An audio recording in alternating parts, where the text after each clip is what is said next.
Getting the policy and the price you want. Now that's Progressive. Call or click today. Hi, can I talk to Cash? Cash doesn't live here. When you see Cash, just tell him that he owes Allie and Tucker $1,600 in child support.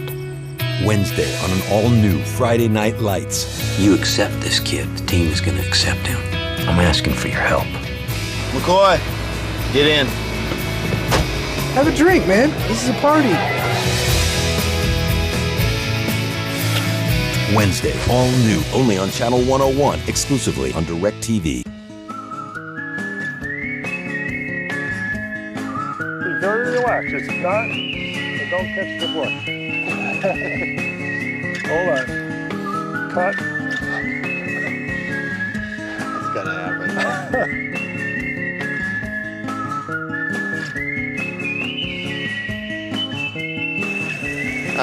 Marjoram and or majoram. Never knew how to say that spice.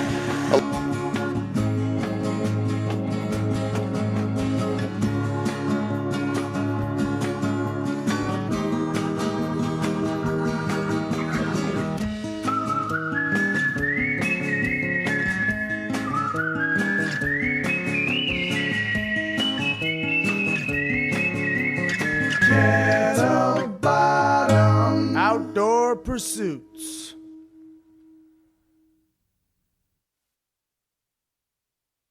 The calendar turns to November, a time Harvard knows very well because it's when Ivy titles are won. Today, Dartmouth can seriously hinder those title hopes. Now, on Ness and You.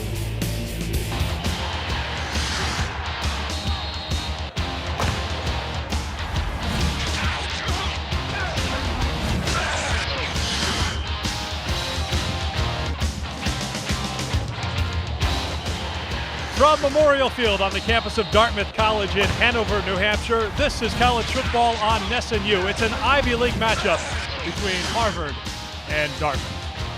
And welcome to Hanover, everybody. Along with Steve Diassi, I am Eric Freed. We'll be joined in a few moments by Laura Boyce and Brian Mann. Really a great opportunity here for winless Dartmouth, Steve. They have struggled all season long, but they have a chance here to really end Harvard's Ivy League hopes, plus reward themselves for all the hard work they've done from Sunday to Thursday that hasn't paid off with wins on Saturday. Well, one of the things you look at when you're struggling the way Dartmouth is right now is how can you affect the Ivy League championship outcome.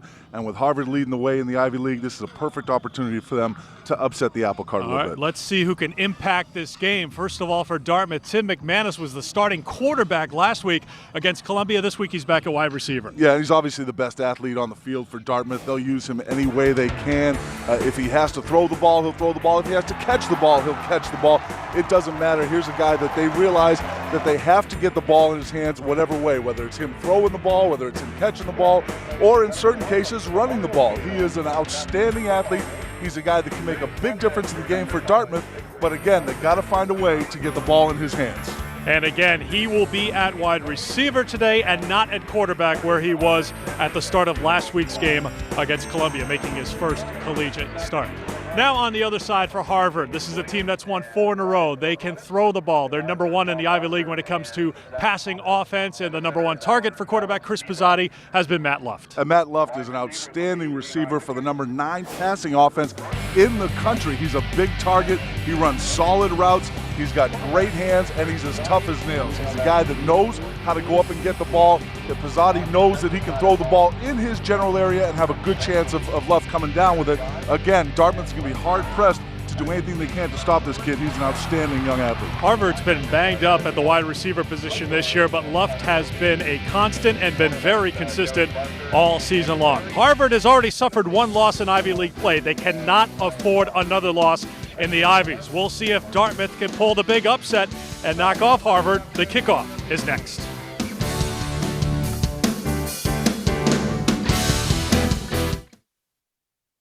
Every eHarmony match is based on compatibility. During our free communication weekend this Friday through Sunday, communicate with your matches absolutely free. Aren't you curious to see who you'd be matched with? Log on during this free communication weekend. eHarmony.com. On the next WB Mason Bruins Face-Off Live. Stars! Magnificent work! The Bruins return to the Garden to battle the Dallas Stars. Barry Peterson joins me in studio to reveal the Bruins Player of the Week. Coverage begins 30 minutes before the game on Nesson. Chavez, Arce, Donaire. Final impact. Undefeated Julio Cesar Chavez Jr. this time looks to leave no doubt when he faces Matt Vanda in a rematch of their controversial first meeting. Plus two-time world champion Jorge Arce. What a big punch! And world flyweight champion Nonito Donaire. Saturday, November 1st, live on DirecTV pay-per-view channel 123. Final impact. Feel the power. Moving day is here, the most dreaded of days. Packing, unpacking, your mind in a haze. DirecTV knows how stressful moving can be, so we make keeping your entertainment both easy and free. For uninterrupted service of the shows you like best, just leave the dish behind and we'll handle the rest. Simply dial 877-616-MOVE and we'll throw in 3 months of HBO Stars and Showtime for free. We're back here at Memorial Field. Buddy Tevens on the sidelines for Dartmouth, trying to lead the Big Green to their first win of the season. Dartmouth will receive the opening kickoff. That means Alex Jenny will be at quarterback, and we go down to the sidelines to Brian Mann. Thanks, Eric. Alex Jenny, as you said, back at starting quarterback today for Dartmouth after spending last week as the backup to Tim McManus versus Columbia.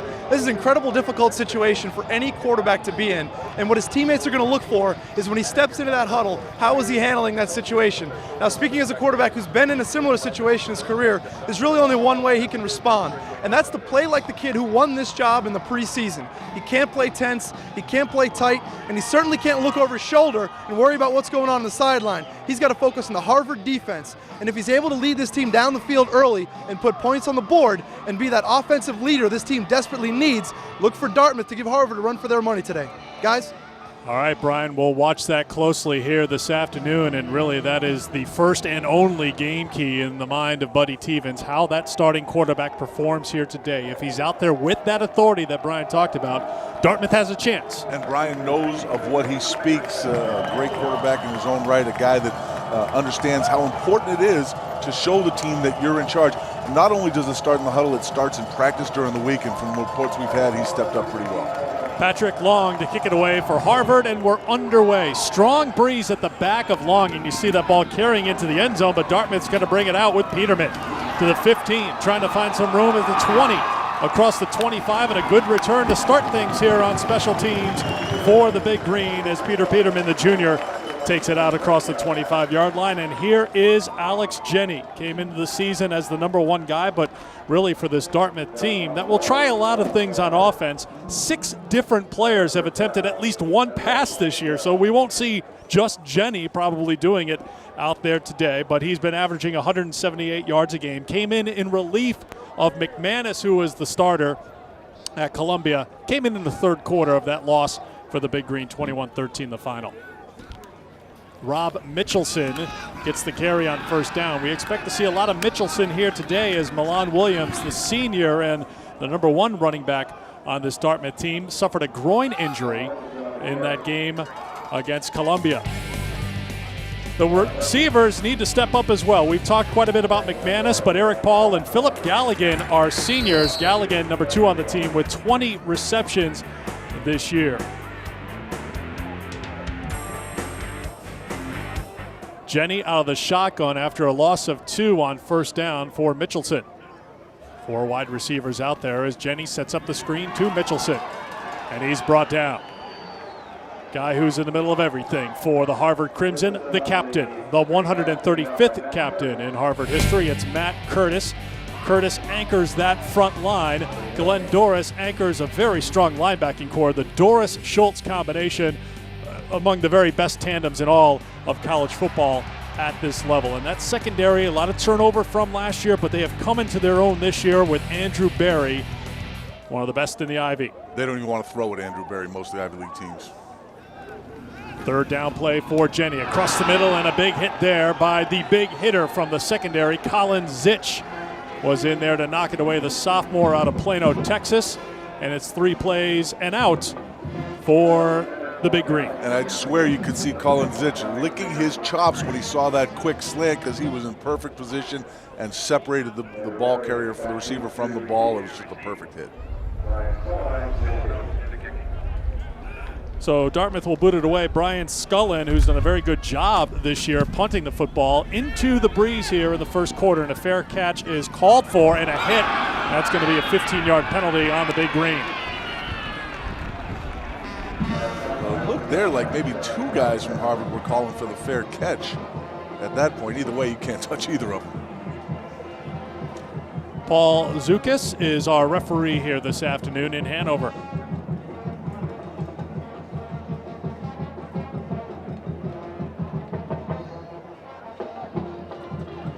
Dartmouth at 0-6 and 0-3 in the Ivy League. That will tell you all you need to know about the margin for error here for the Big Green. They cannot afford to take penalties, and Matthew Hansen calling for the fair catch, and he was run over, which will result in a 15-yard penalty. First down. Yeah, it looked for a second there like John Spiker was just looking the other way, looking at the deeper punt return guy, and didn't see the fair catch by the up man. Harvard's offense does not need any help when it comes to field position. They can move it up and down the field, and they go to work with Chris Pizzotti out of the shotgun on first down. Perfect spot to go for the end zone in this one. Pizzotti is looking long down the right sideline. For left, who goes up to try to bring it down, but the freshman, Sean Abuhoff, is out there to knock it away on first down. Yeah, good coverage. Pizzotti is a big play guy, the senior from Reading, Mass., who averages 291 yards a game through the air, has completed 62% of his passes this year, 10 touchdown passes. He's 8th at this level nationally in passing yardage and 1st in the Ivy League. 2nd and 10.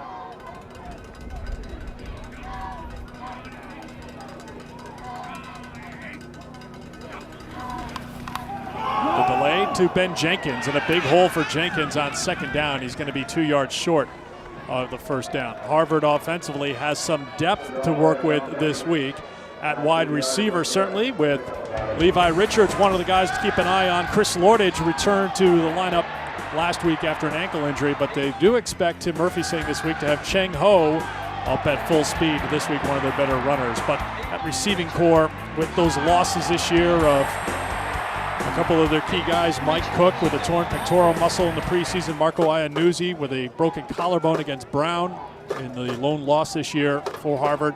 It's put a lot of pressure on guys like Levi Richards to step up, and they have. Jenkins tripped up, lost his helmet on third down and short, and I don't think he has enough for the first down. That spot looks a little bit short.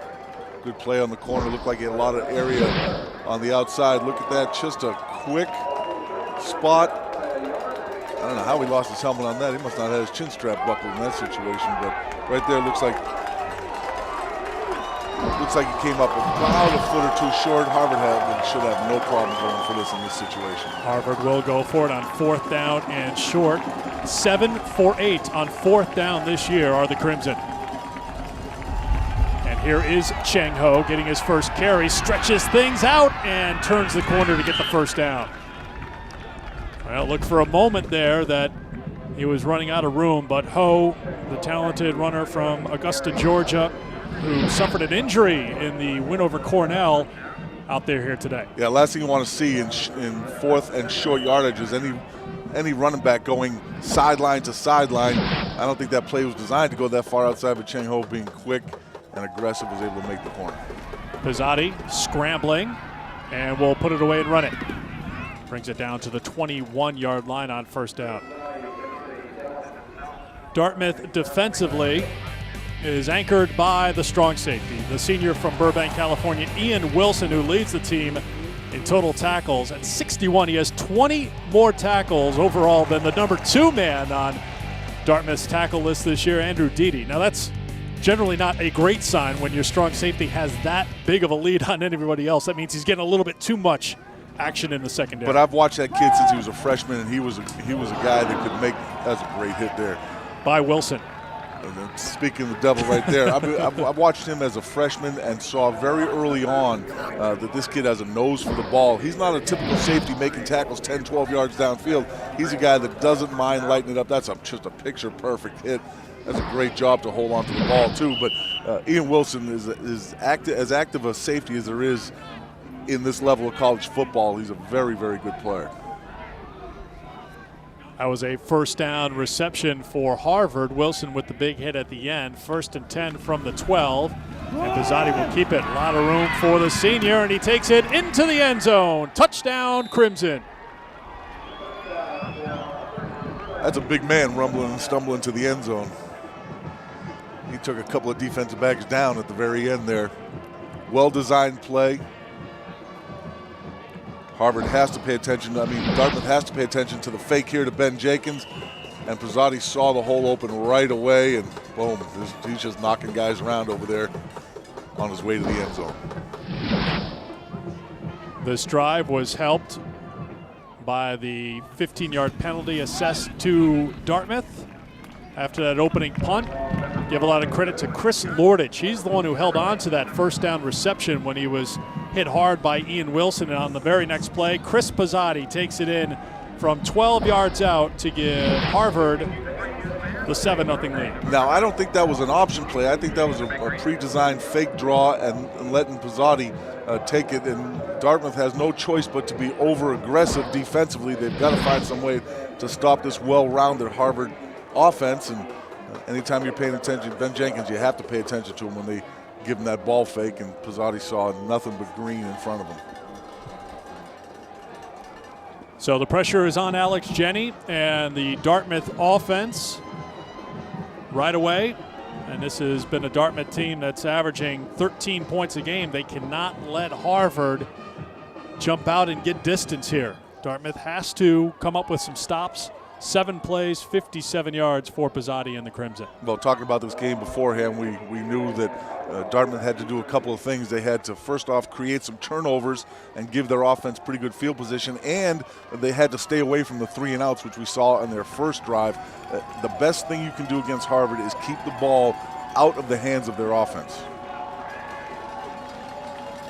On that drive, Harvard had a 4th down conversion. Quality catch by Lordich in an 11-yard run. It's officially posted for Pizzotti. Patrick Long to kick it away. Abuhoff. Inside his 5. And up to about the 25-yard line. That's where they'll spot it. And that's where Dartmouth will go to work. These longtime Ivy League rivals meeting for the 112th time. Harvard has won 61 of the meetings with 5 ties, and Crimson have been on a run. They've won 10 of the last 11. The last Dartmouth win was back, 5 years to the day, back in 2003. Last time that Dartmouth won here on their home field, though, you have to go back to 1993. 1st and 10 for the Big Green. Jenny on the delay. It's Mitchelson. Falls forward for a gain of about 2. Now, Mitchelson's going to get a lot of work here today. Buddy Tevens wasn't quite sure what he was going to be able to get from Milan Williams. Williams suffering that groin injury against Columbia. Williams in the top 20 all-time at Dartmouth when it comes to rushing. Mitchelson hasn't been used too much.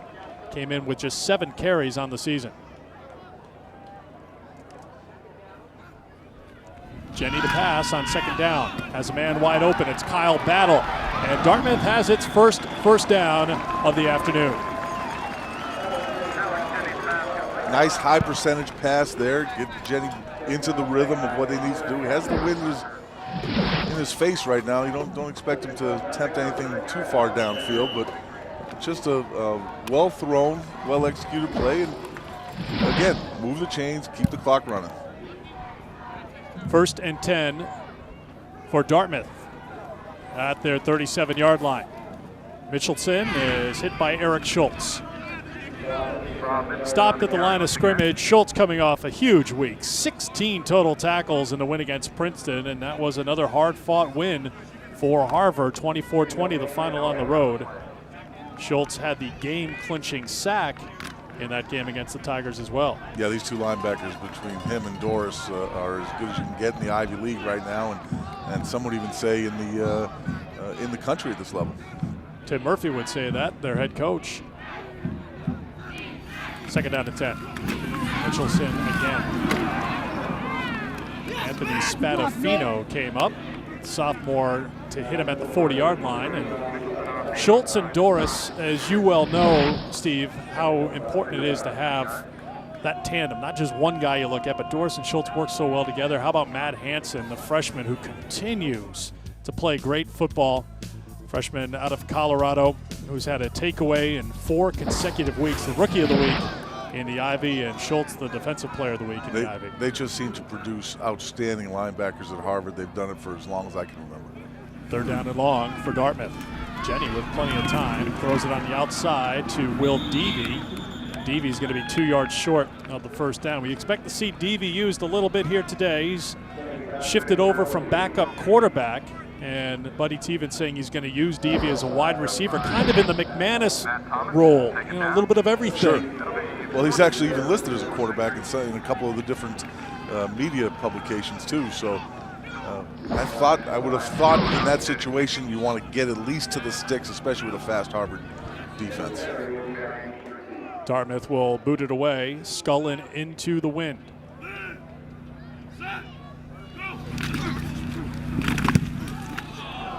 Tries to drive it through the wind. Andrew Berry calling for the fair catch, and even though he had a few green shirts close by, no contact this time, and Harvard will go to work from their own 20-yard line. The Crimson leading here at Dartmouth 7-0 first quarter on SNU.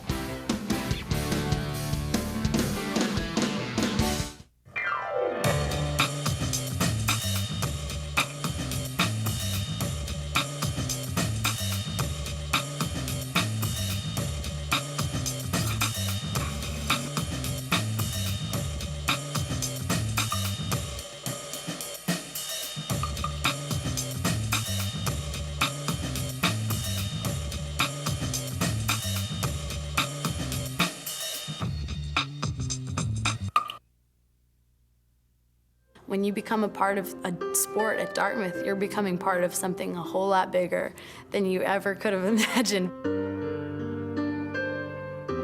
The bond between two Dartmouth people is really special because even if it's separated by 10 or 20 years, they know that they have a common experience. It's neat to really just get together and to learn through each other. This is where I'm from, and this is me. Like, Dartmouth is who I am. Tim Murphy on the Harvard sideline and going up against a very good friend on the opposite sideline, Dartmouth head coach Buddy Tevens. Yeah, they've been friends for a long time. I have more respect for Buddy Tevens than just about anybody in coaching, and a lot of people know, we've been very close friends since we were 12 years old, and been very involved in each other's lives, and he's really, I think, one of the great coaches in college football. And have a tremendous amount of respect for how he does things and how they do things. And it's only a matter of time before Dartmouth becomes one of the upper tier teams in our league, and they're right on the cusp of that.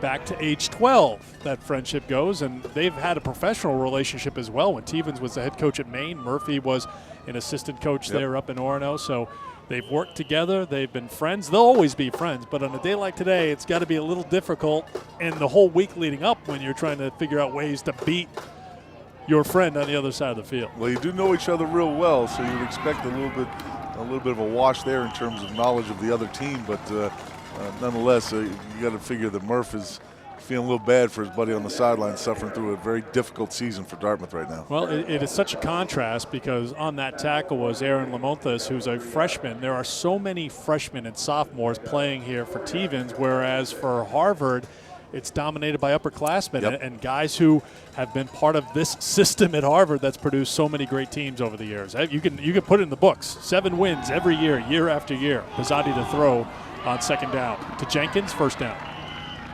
Well, yeah, and anytime your season starts going south like Dartmouth has, the first thing you start thinking of is, okay, well, you're not giving up on anything, but you're saying, okay, I've got a future of this program to think about, and maybe it's time I give a few young guys a shot and get them some experience. And you're not giving up on any individual games this year, but if you're looking at the big picture, you got to get some kids some playing time. 1st and 10 for Harvard. Levi Richards in motion. Crimson on top, 7-0 here with 6.5 minutes to go in the first quarter. Pizzotti airing it out, looking for Luft again, and inches away from a connection. You know what? You will not see that from Luft. It looked like he short-armed that ball a little bit, not out of any reason of someone about to hit him, but just I think he underestimated how far that ball was going to throw.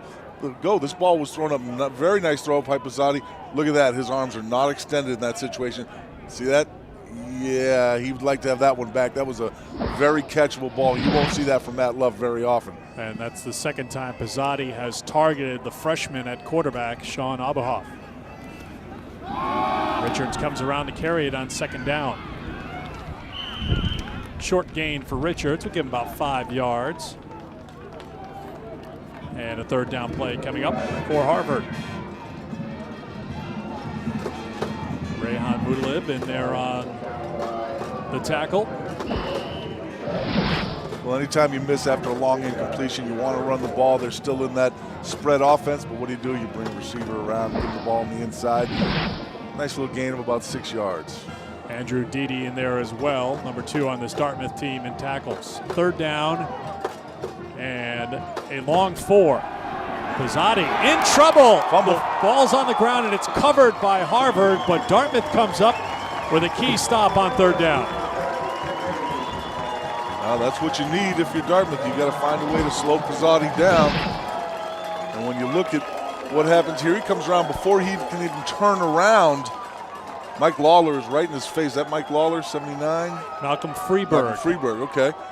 Look at this. Before somebody missed a blocking assignment, you got to at least get a little bit of a chip on the outside pass rusher, especially when the quarterback has his back turned to where the rush is coming from. Mutalib in there as well. Good punt here from Thomas Hull, driving Abuhoff back inside his 20. Takes it at the 18. Big opening there for just the moment, and a good return by the freshman, who brings it out to the 34-yard line. That was an excellent return, and if you look at it was just a fraction away from breaking to even a bigger return. That's how things go sometimes when you're struggling as a team.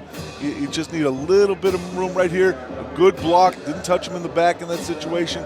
You give him another half yard and that, he could have gone for another 15, 20 yards, but unfortunately when you're struggling like this, sometimes it doesn't work out. You see the vitals on Abuhoff, who's picked up 2 interceptions so far this season. We saw him get the start here against Yale. Jenny throwing, finding an open man on first down and spinning for first down yardage. I think it was Tim McManus on the far side, and that is McManus, who gets his first reception and his team high 31st of the season. Well, Derek Barker is way off McManus in this situation. Maybe a little bit too much respect. Look, he's not even into the picture for another 5 yards. McManus is a good receiver, but Barker's a pretty good cornerback. You don't need to give McManus a 10-yard cushion. Again, McManus started at quarterback last week, but Buddy Teven's giving every indication that you will not see McManus at quarterback, that you're just going to see him at wide receivers. Michelsen's hit for a loss. McManus has got a lot of talent. It's just sometimes when guys have so much talent, you try to figure out, well, how many different ways can I use him, instead of maybe trying to concentrate on one specific way where he can be at his very best for your team. You're absolutely right, and you do want the ball in his hands. He's a very talented young man, but to neglect the rest of your offense, that'd be a mistake. I'm not sure that's what they're doing here, but you do have to have to use your imagination to try to work something out, especially if your offense is struggling. And as you mentioned at the very top of our telecast, McManus, he may not play quarterback anymore, but you may see him throw. You see him on the catch here, and a gain of about 10. They'll be 2 yards short of a first down, but McManus has a couple of catches here on this drive. That was an excellent pass by Jenny.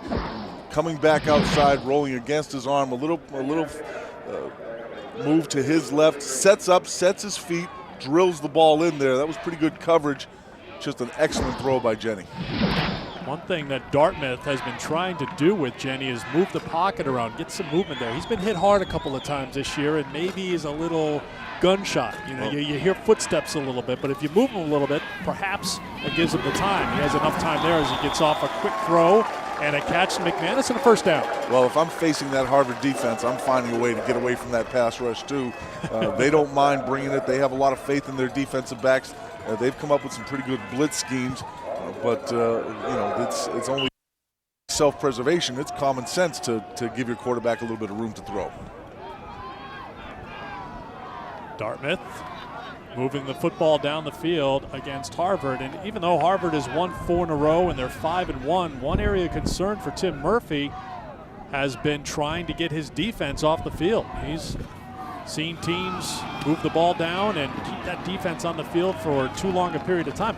Some of that, as Mitchelson carries on first down, is probably tied to the fact that they've made some big plays on offense. Yeah, the offense doesn't grind out a lot of drives. With Pizzotti, he's going to pick apart secondaries, but that's something that if you're trying to build a championship team, you need to have more than 55 plays on offense during a game and sustain some possession. You're absolutely right, but the upside of that is that Harvard's scoring so much, usually you're forcing the opposing offense into some drastic measures, and your defense can tee off a little bit. The option here on second down, Jenny keeps it himself, hurdles over the 35, down to the 33, a 3rd down and 3 play coming up for Dartmouth.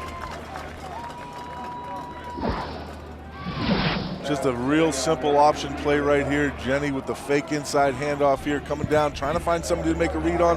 The read guy is not around, so he takes it up himself, gets a nice little 5 or 6 yard gain. 3rd down and 3 for the Big Green. Certainly in 4 down territory here, going into the wind here in the first quarter.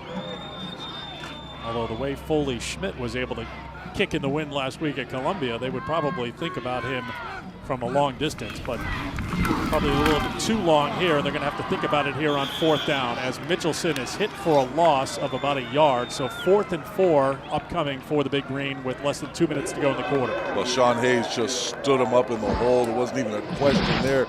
I love how Harvard rotates their linebackers in. They get a lot of guys playing, give a little bit of playing time. You got a pretty good linebacker here in Sean Hayes. Fights off the block, maintains his position, keeps the inside-out leverage. Perfect form tackle. 4th down and 4. Dartmouth needs to get to the 30-yard line for a first down.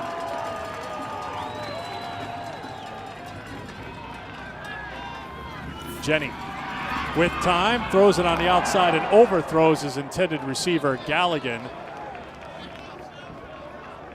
And Harvard will take over on downs. Well, Dartmouth had done some really good things offensively on that drive. McManus with a couple of receptions. We saw Jenny move the team inside the 40, but it stalls, and Harvard takes over. Well, that looked like Jenny's 2nd or 3rd read there, and by the time he got to his 2nd or 3rd read, he rushed it a little bit, just overthrew it. I'm not sure he would have been open for a reception anyway, but you got to appreciate what Dartmouth did in that situation. They moved the ball fairly well. They completed some good passes and kept Harvard's offense off the field. You follow that up with a 3 and out right now, you're in good shape. This has all the... I think somebody lost a contact. All the makings of a contact lens search going on right now here at Memorial Field. Buddy Tevens out in the middle of things. That's an offensive lineman that lost it. They don't have to see anything anyway. Wait a minute. Looks like you may want to rinse that off, son, before you put it back in your eyes, though. Is that really a contact, or is that a mouthpiece or something? No, it's a... Alex. Yeah. Wadka needs a little saline solution. Watch Wadka on the right side, tries to cut his lineman right there, and there's a little brawl going on there. That's just a tough pass to complete. Right down there, they're brawling and moving and clawing and scratching like good defensive and offensive linemen, and contact comes loose. Pizzotti on 1st down. Throw to Luft. He has this one at the 50 and into Dartmouth territory. Boy, Pizzotti has a wonderful luxury here, knowing that his receiver is going to be exactly where he has to be. Watch this. Pizzotti looks off to his left side. He knows where Luft's going to be. He knows where he has to deliver the ball. He doesn't even have to watch him run his route. Pizzotti to throw again. Again, looking for Luft. Again, it's a 1st down for the Crimson. Oh, hang on 1 second. It may be a half yard short. Let's see where the spot goes, but it's right near 1st down yardage. As Luft, who came in with a team-high 40 catches on the season for over 600 yards, coming off another 100-yard game. He's had 4 100-yard games this year. I like what Harvard's doing here, putting a little pressure on that Dartmouth defense, doing the no-huddle offense. Pizzotti in trouble. Gets out of trouble on 2nd and short, puts it away, has the 1st down, and runs out of bounds at the 33-yard line. Well, we talk about the fact that, in the last 2 Ivy League games, Harvard has run a total of 55 plays, which is a very low number, but this is an up-tempo offense. I mean, when Harvard's clicking, they don't huddle. They get up in the line. They want to move. They want to dictate the tempo of a game. And it helps to have a big, strong quarterback like that who can dismiss defensive linemen floundering around on his legs. First down and 10. Pizzotti overthrows his intended receiver, Chris Lordich. And that will do it for the opening quarter. Harvard scored in the opening 5 minutes of this quarter as Chris Pizzotti ran it in from 11 yards out. Dartmouth had put something together offensively at the end of the quarter. It's the Crimson on top by 7 after 1.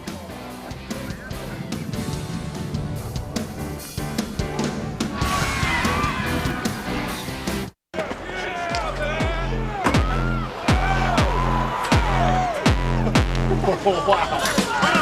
Honda EU Series generators are perfect for hardcore tailgaters. They provide reliable power for all sorts of things, and they're incredibly quiet.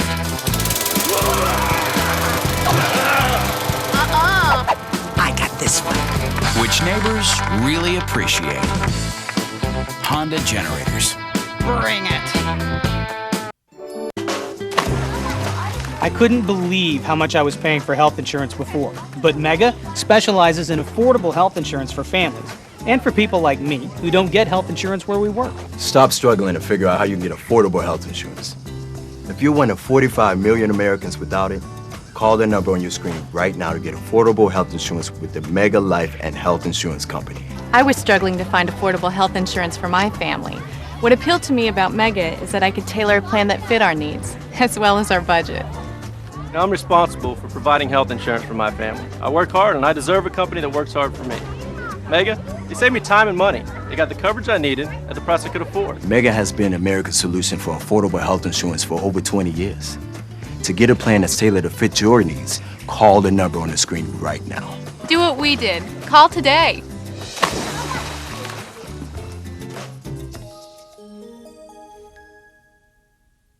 Look. 24th ranked Harvard on top of Dartmouth 7-0 at the end of 1. Let's head down to the sideline, check in with Laura Boyce. Thank you, Eric. I am joined right now by Dartmouth College former wide receiver Bill Calhoun. Thank you so much for joining me, Bill.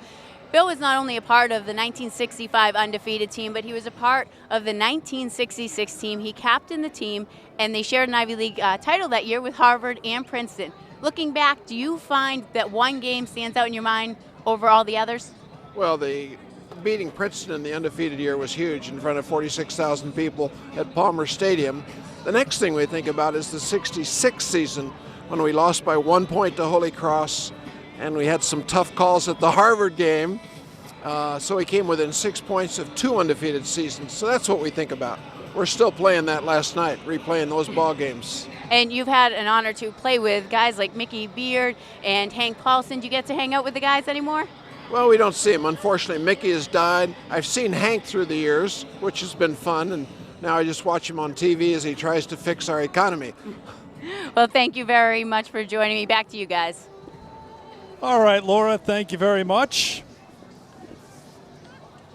Back 42 years ago. It's funny, I wonder if I'm sitting next to a guy who played his fair share of football games. You remember all those bad calls by the officials? I absolutely do. Sounds like that's lingering here. Absolutely, you remember those. I used to call the referees for 10 years after that. 2nd and 10 for Harvard as we're underway here in the second quarter. A 7-0 lead for the Crimson. Ben Jenkins, gain of about 5, third down play coming up for Harvard. Now Harvard going into the wind here in the second quarter. And that will come into play if a field goal is one of the choices here for Harvard after this play. It'll come in and play on kicking game, not in Pizzotti's passing game. He doesn't really care.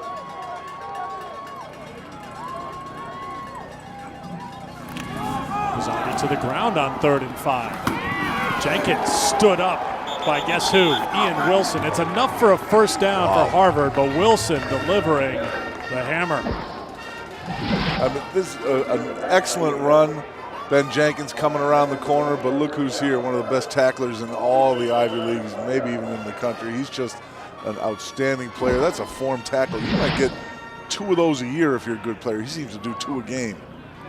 33 total tackles the last 3 games for Ian Wilson, guy who played just 3 games a year ago, suffered a season-ending injury against Penn before that Yale game. Was given a redshirt season, and here he is finishing out his Dartmouth career and trying to anchor things defensively for the Big Green. Seen a lot of Ben Jenkins here today. We expected to see some of Cheng Ho and Gino Gordon back in the mix after Gordon suffered an injury that had him on the sidelines during the Lehigh game. Well, going into the win so far, Harvard's chosen to run the ball 3 times, and who better to give it to than Ben Jenkins behind that big Harvard offensive line. Again, the story with Jenkins, he was a safety, and during the spring, he was moved over to running back because he had done some work and some good work as the scout team running back late last season.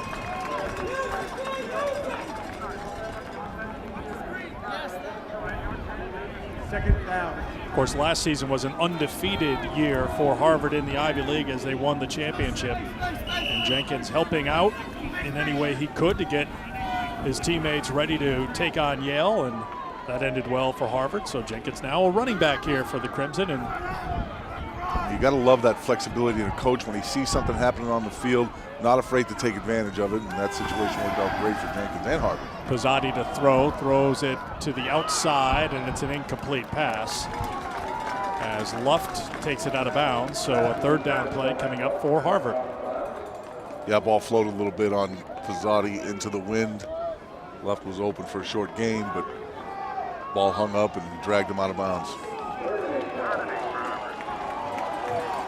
3rd and 9 for Harvard.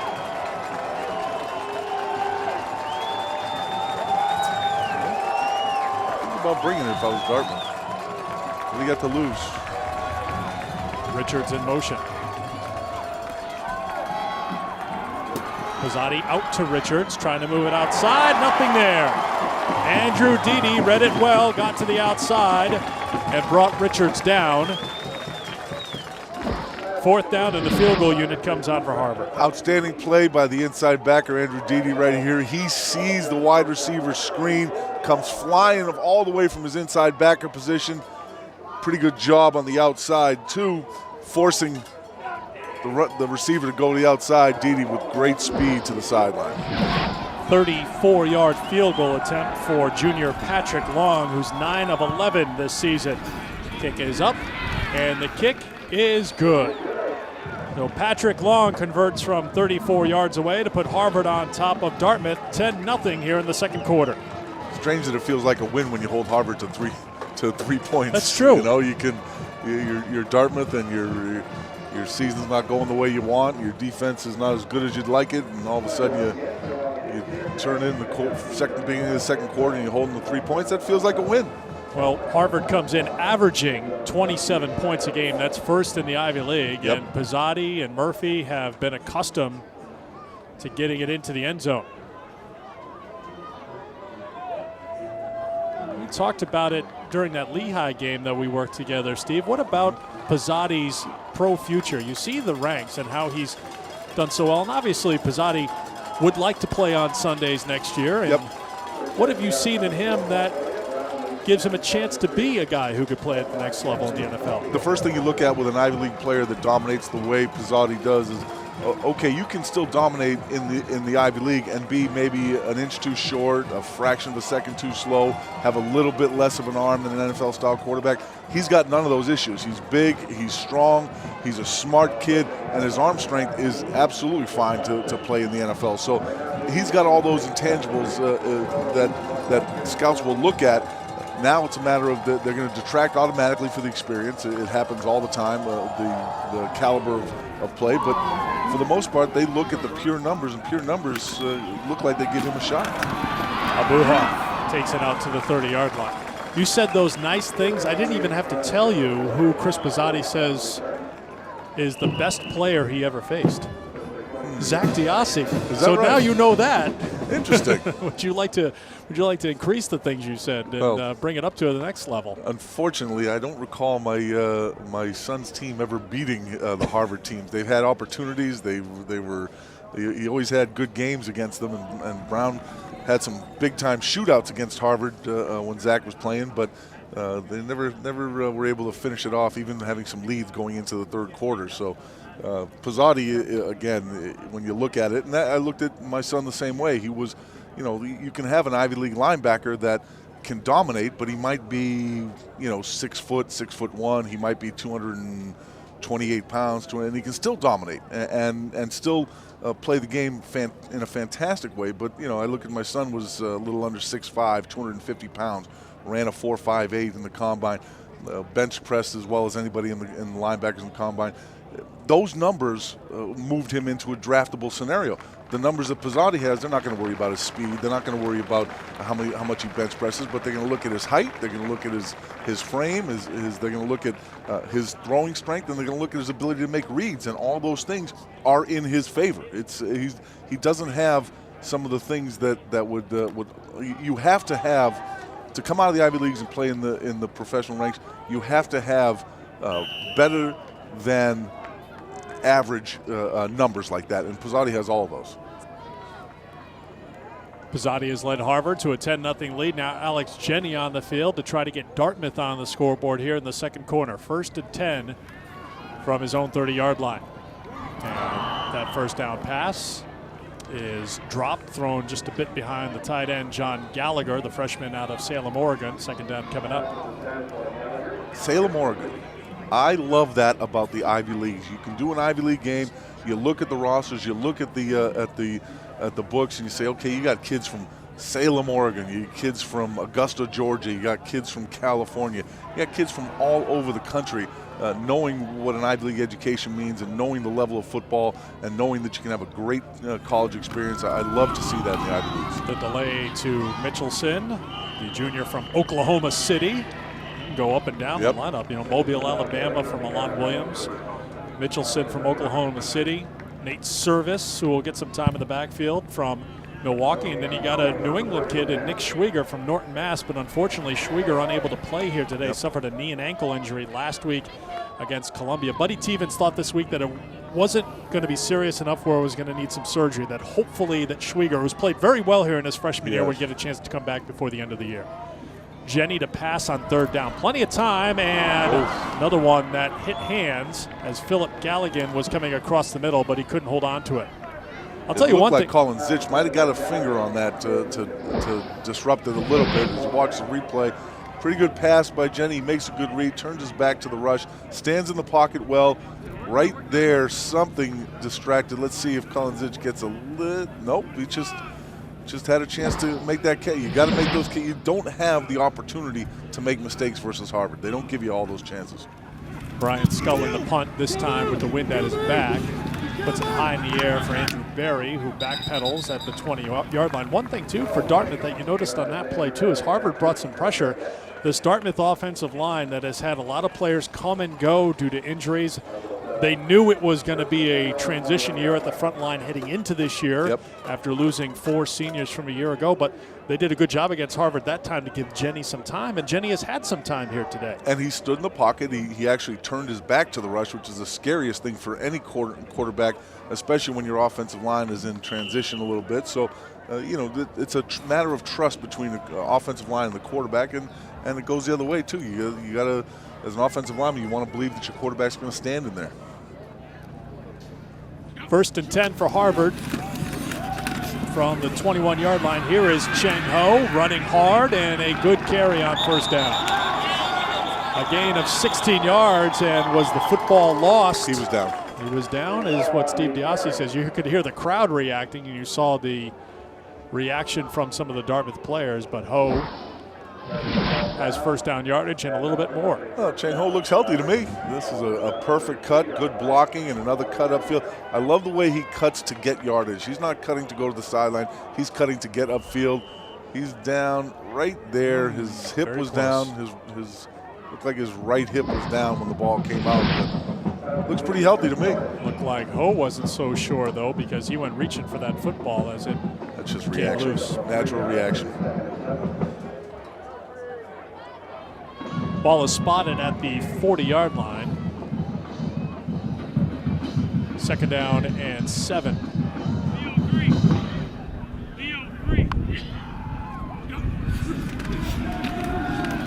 Pizzotti rolling to his right, throwing back across the middle, and Ho has the catch, and he is hit by Joe Battaglia, the senior out of Manlius, New York. And Ho is slow to get up. Well, right here you see some pretty good pressure on the inside, late pressure, forcing Pizzotti to come to the outside. He sees Ho waiting right there. Well, that's a pretty good hit in the open field by a linebacker. Joe Battaglia comes up, boom. I'd get up a little slow after that too. That was a nice shot right to the head. Ho took a shot in the win against Cornell that sent him to the sidelines for a couple of weeks. That looked like it could have been a little helmet-to-helmet hit that caused a little stir in the bonnet there. It's hopefully not related to his previous injury. Look at the tail end of this. Watch the pressure come up the middle, forcing Pizzotti to come to the outside. Pretty good coverage downfield to force that. Now watch this. Boom. Caught him right under the chin with his forehead. That's a perfect form tackle. Boom. Yeah, that you see his head snap back. That could have just been a little shot. Hopefully it's not a concussion. But you don't get very many opportunities like that as a linebacker. So Ho being helped to his feet. Yeah.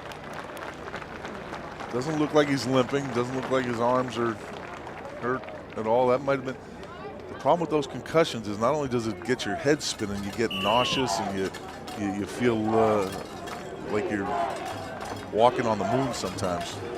From what I hear. It sounds like someone who's experienced it once or twice or 24 times. 3rd and short. You tell? Up the middle, Jenkins stopped Battaglia there with another hit, but the second effort by Jenkins looks to be enough for a 1st down for Harvard. Second effort and push from the offensive line too. Well, this offensive line has been in place for this Harvard team. James Williams, Tom Roger, Alex Spizak, Zach Koppel, Ryan Pilkonis. You're looking at 3 seniors and 2 juniors up front for Harvard. 1st and 10. Pizzotti on the outside to Nikolai Schwarzkopf, the backup tight end, with his 7th catch of the season. Gain of 7. Brings it into Dartmouth territory. Less than 10 minutes to play here in the first half. Harvard on top of Dartmouth 10-0. Harvard has been playing without a margin for error in the Ivy League since their Ivy League opener against Brown. Steve talked about it before, about how Brown never experienced success against Harvard, but that win for Brown ended that 8-game Harvard winning streak in that series matchup. Going to be a short gain on 2nd down, and it'll bring up a 3rd down and 2 for Harvard. Only twice has a team won the Ivy League or shared the title with 2 losses. And the big matchup in the Ivy today, a couple of undefeated teams. Penn going up against Brown, both at 3-0. There's just a logjam of teams with 2 losses, and Harvard sitting there with a 3-1 record. The road has been a very comfortable place for the Crimson as they try to keep the momentum going to repeat as Ivy League champions. Now, if I remember correctly, it's overall record, not necessarily head-to-head to decide championships. So if Harvard finishes with 1 loss, Brown finishes with 1 loss, it wouldn't matter that Brown beat them head-to-head. Right. They still share the championship. Co-champions. Yep. Big play by Dartmouth on 3rd down, getting to Jenkins and perhaps setting him back a half yard. So a 4th down play coming up here for Harvard, and looks like they're going to send the punting unit out onto the field. Well, no quit in Dartmouth. They bring a lot of guys to the line of scrimmage, and just a Battaglia again in on the play, along with Tony Bates. Well, Now Thomas Hull is in the punt. You got to keep an eye on Liam O'Hagan here because he's standing right at the 50-yard line. O'Hagan, backup quarterback who can do a little bit of everything. Hull's first punt went for 53 yards. This one's much shorter. Abuhoff comes up to take it and spins his way to about the 25-yard line. Harvard's on top of Dartmouth, 10-0 here in meeting number 112 between these longtime Ivy League rivals. There are 4 reasons to visit the Fours restaurant in Boston. Number 1, the Fours was voted the #1 sports pub in America by Sports Illustrated. Number 2, the food. Try mouth-watering ribs, delicious cheesesteaks, or the fabulous shrimp Diane. Number 3, large bar and function facilities. Okay, that's really 2 reasons. Number 4, the Fours has been a Boston institution since the bicentennial. You owe it to yourself. There you have it, 4 reasons to visit the Fours. Actually, there are hundreds of reasons. We just picked our favorites. The Fours Restaurant on Canal Street in Boston.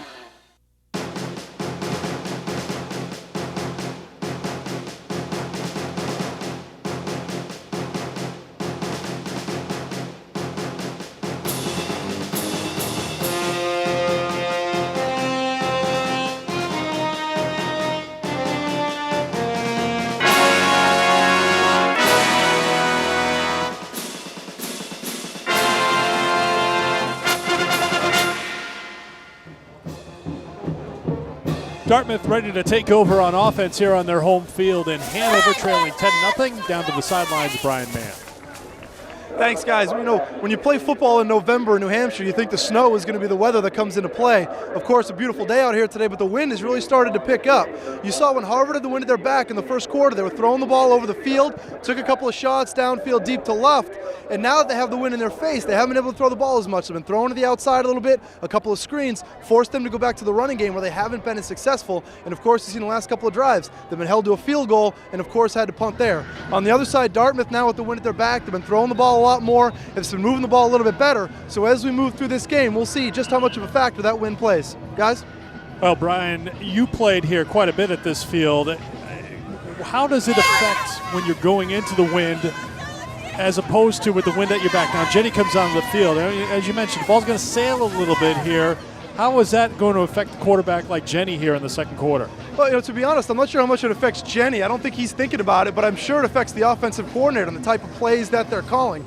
Harvard hasn't been throwing the football downfield with the wind in their face when they did it in the first quarter. Dartmouth now is throwing the ball a lot more with the wind at their back. So I think it's less about Jenny at this point and more about the offensive coordinator realizing that and adjusting his calls appropriately.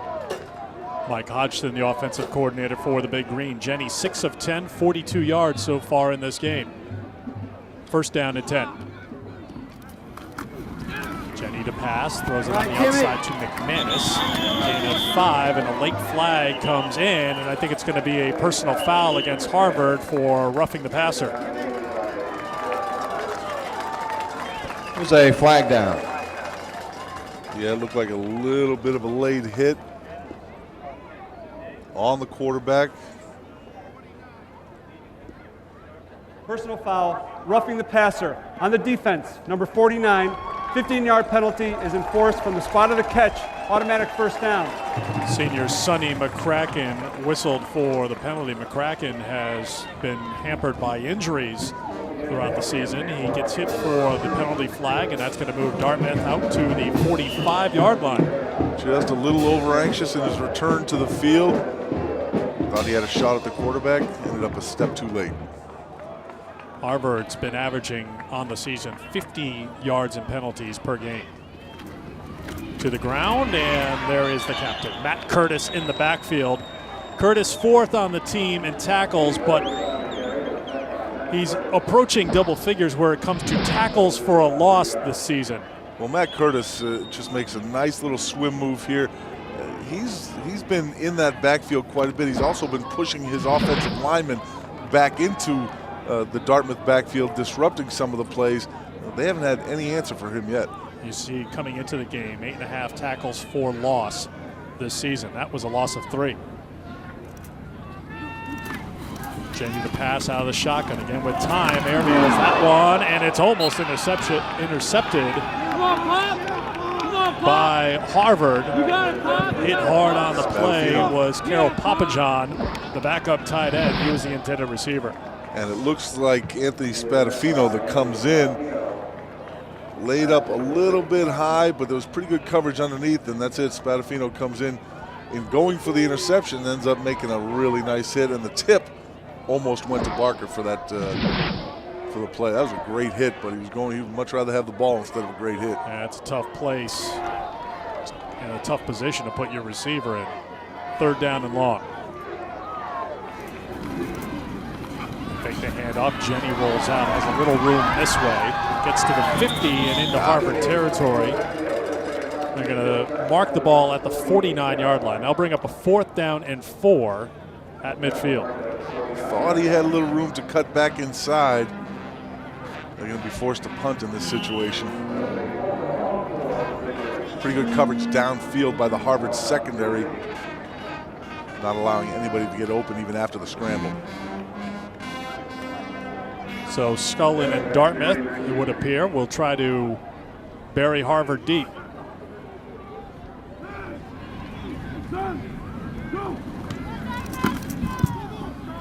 Kick is away, angling it towards the right side. It now blows back over to Andrew Berry at the 12-yard line.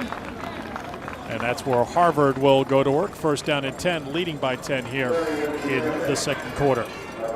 In the Ivy League, you've got the 2 teams at the top, Brown and Penn. And who would have thought that? Everybody expected Harvard and Yale at the top, but it's Brown and Penn who are undefeated. And you know today that Harvard is rooting for Penn to beat Brown because Harvard plays Penn in 2 weeks. Harvard lurking at 2-1, and then those 4 teams with 2 losses, Yale, Cornell, Princeton, Columbia, and the Big Green looking for their first win of the season.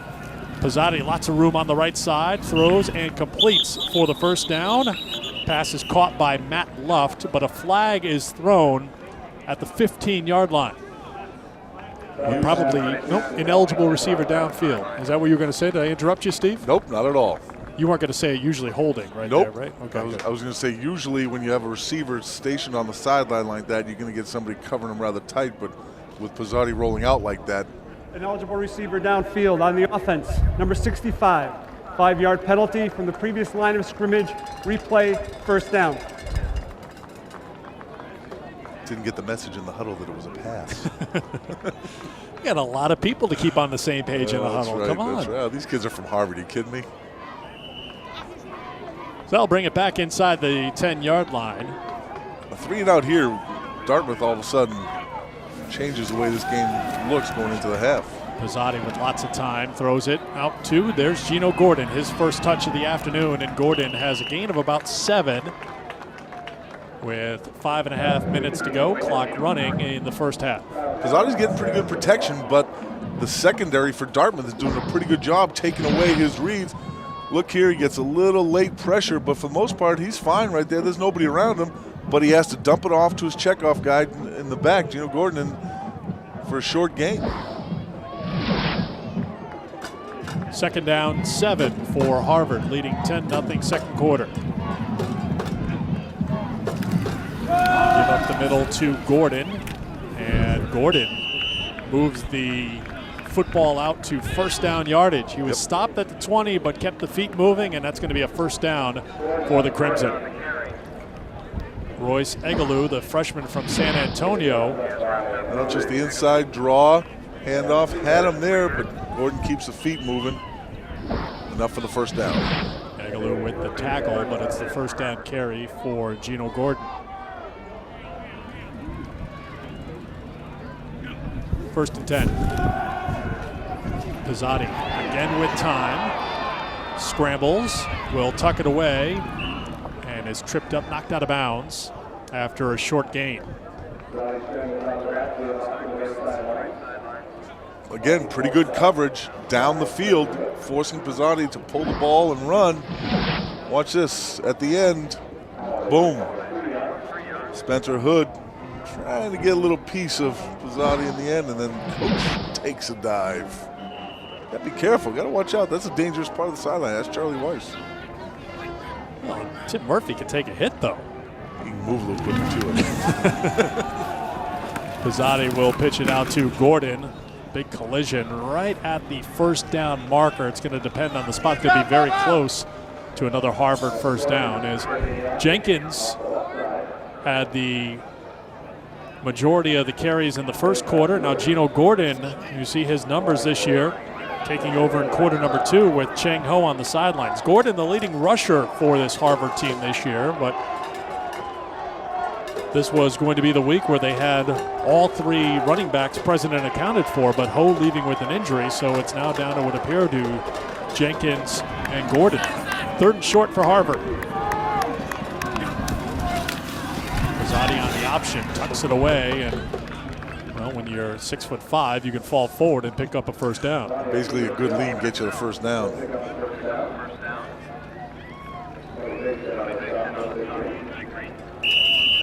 So it is a first down for Harvard. They'll keep the clock running with 3.5 minutes to play. 1st and 10, Crimson. Dartmouth still trying to make defensive substitutions, even though Harvard's going with the no huddle.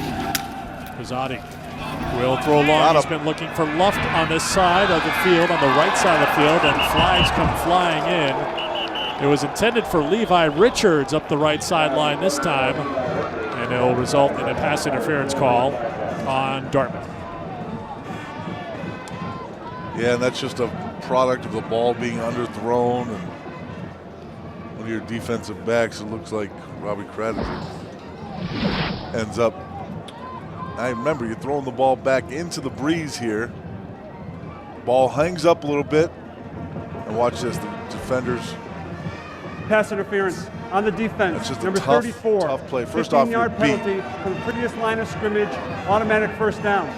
First off, you're beat, and you're coming back, trying to catch up to your receiver, and the ball's underthrown, and you're not counting for that, and you just end up running into the receiver. Kreidegger is taken out of the game. Mohamed Abdul Shakur comes in. 1st and 10 at midfield. Rosati right side, thrown up for Jason Miller, and over his head, incomplete. 2nd down. You can see the ball floating a little bit, even with Pizzotti's strong arm. We're nice and cozy up here in the booth. It must be a little bit more breezy down there. There you get a look at the flags here on the top of Memorial Field. Tries a little bit of a touch pass to the receiver out in the flat, but the ball floats a little bit just over his head. Marlon Alabioso out there on the coverage. 2nd and 10. Gordon on the ground. 40, 35-30 to the 20 and out of bounds. Big carry for Gino Gordon. 31-yard run for the sophomore. Watch all the room as Gordon cuts back here. He sees it. He can't help but see it. Just a ton of room, and he gets to the outside. And now it's a little bit of a foot race. He's got one blocker downfield, not enough to open up all the way for the touchdown. But watch him accelerate. Now all of a sudden, looks like he went out of bounds a little bit early there. I'm not sure I'm happy with that. Pizzotti has it, trying to turn the corner, look for the end zone. We saw Peterman coming up on him, and wisely took a route out of bounds, but that will bring up a 1st and goal for Harvard late in the 2nd quarter. Pretty good speed for a big man.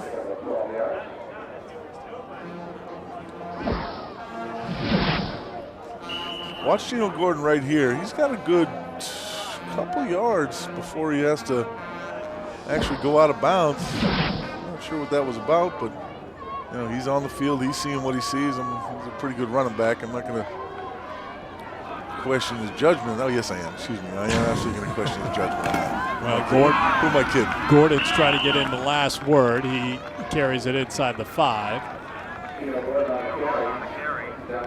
No rush here for the Crimson. They're inside the 5-yard line, although they will continue to work without the huddle with 2:20 to go in the 2nd quarter.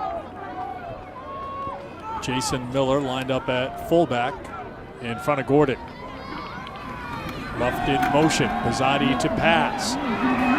Flush down the pocket, cutting it towards the end zone. Touchdown, Harvard. And who'd have thought with all the passing power that this Harvard offense has that Pizzotti's going to run for 2 touchdowns. Pizzotti has been a positive rusher this year. Came in with 41 carries for 70 yards. Not big negative number that you'd expect from a passer like him, but we've seen him run the ball effectively this afternoon. Play action pass down the goal line. Good call. Pizzotti doesn't see anything open up early enough. He realizes things happen very quick down there. He pulls the ball and runs in for a touchdown. Long on to tack on the extra point. And with 1:59 to go in the opening half, Chris Pizzotti has his second touchdown run of the afternoon, 17-0 Harvard. Pizzotti sees that the play action really didn't cause any problems for the backfield of Dartmouth. Knows that everybody's over to the right side where the fake was. Pulls the ball down and cuts to his left and has an easy touchdown. 12 plays, 87 yards. Remember, they had the 5-yard ineligible receiver downfield penalty that brought them back within the 10-yard line, but the pass interference call gave them that big boost, and Harvard marched it down the field. Pizzotti with a couple of runs on that drive, including a 12-yarder to get inside the 10-yard line. He puts it away with the touchdown run, and Harvard is on top, thanks to 2 rushing touchdowns for Chris Pizzotti. Well, perfect example of a good team overcomes penalties like that illegal receiver downfield, and Dartmouth can't take advantage of the penalty. And then Dartmouth has the penalty, and Harvard finds a way to take advantage of that penalty. So that's just a tale of 2 teams in different directions. And when things go downhill, that's usually what happens. You don't take advantage of opportunities, and Harvard found a way to take advantage of it. 8 carries, 36 yards for Pizzotti and the 2 touchdowns. The kickoff gets caught up in the wind, taken at the 20-yard line by Peterman. Tries to break a tackle, cannot. As Anthony Spadafino in on the coverage. And Dartmouth will see if they can do something with the wind at their back from their own 30-yard line. Well, Tim Murphy said before the week, we're everybody's big game. That bullseye, that target is so big, and you can see, when we've seen Harvard a couple times this year, teams are coming out and they're trying to separate Harvard from the football. And we've seen a lot of big contact here this afternoon as Dartmouth has tried to hang in there. Now we'll see if they can do something offensively.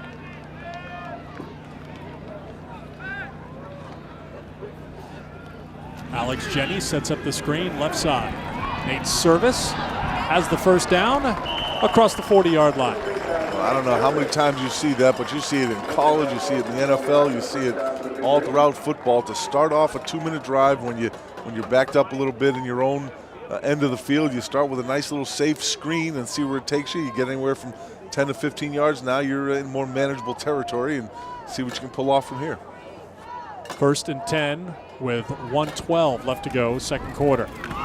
Jenny throws it on the outside, and the pass is incomplete, intended for Mike Clark. Down. And Alex Jenny is down and very slow to get up. Well, he stood in there and must have taken a pretty good hit, but you could see he's back in the pocket right now. And coming up late is Curtis again, just Matt Curtis with a big hit and folded him underneath. That could be anything from ribs to a shoulder, or just having the breath knocked out of you, which is just as bad sometimes. I'm telling you, they can't stop Curtis. Curtis is putting on moves that offensive line right now. As I mentioned a moment ago, a lot of contact in this game, and we just saw some there as Jenny gets hit by Curtis. Here's some on both sides of the football. Harvard dishing out the hits as Colin Zitch on one side, Ian Wilson, as you would expect, on the other side for the Big Green. And Battaglia stepping up with a big hit on Ho, actually put him out of the game. Spadafino with a big hit on receiver. And of course, Spencer Hood trying to get a little bit of piece of Pizzotti on the sideline. And because of that hit on Alex Jenny, he is knocked out of the football game, and freshman Connor Kempe comes on for the Big Green. It is Kempe and not McManus as the backup quarterback here for the Big Green. How'd you like to be put in? Oh, sorry. Somebody got a little anxious, but Curtis. Well, Matt Curtis was he was upset because somebody must have told him about all those hit highlights we just showed. And we didn't. He wasn't involved. We didn't include him. I'll show you. How'd you like to be a freshman quarterback? Remains second down. thrown into the mix in a 2-minute drive. Oh, there was a little movement right there. There was, and it was called against Dartmouth. Yep, smart play by Curtis. Freshman Austin Fletcher, the center, who replaced the injured senior Ed Tabaski this year. How many freshmen have we called out so far in this Dartmouth team? Plenty. And here's another one. Freshman center snapping to a freshman quarterback. Kempe got it against Holy Cross this year. That's his 6th pass attempt right there of his collegiate career. Highly regarded recruit out of Florida. Was also recruited by Harvard and committed to the Big Green. So it's Kempe out there. We'll keep an eye on Alex Jenny, who took the hit. Jenny is up on his feet on the sideline. Yep. But with 1:36 to go here in the first half, let's see if it's Kempe's team here with time running down in quarter number 2. 3rd down and long.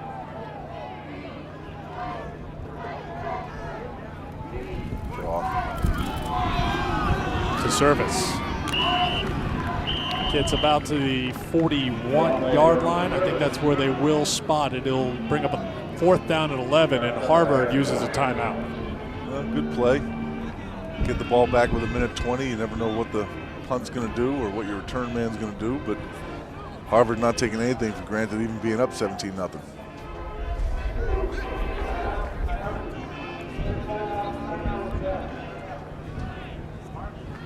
So 2 timeouts remaining for the Crimson. They have a 17-0 lead with 89 seconds left to go in the first half. Alex Jenny has been knocked to the sidelines. There you see Jenny, the junior out of Wayland, Mass.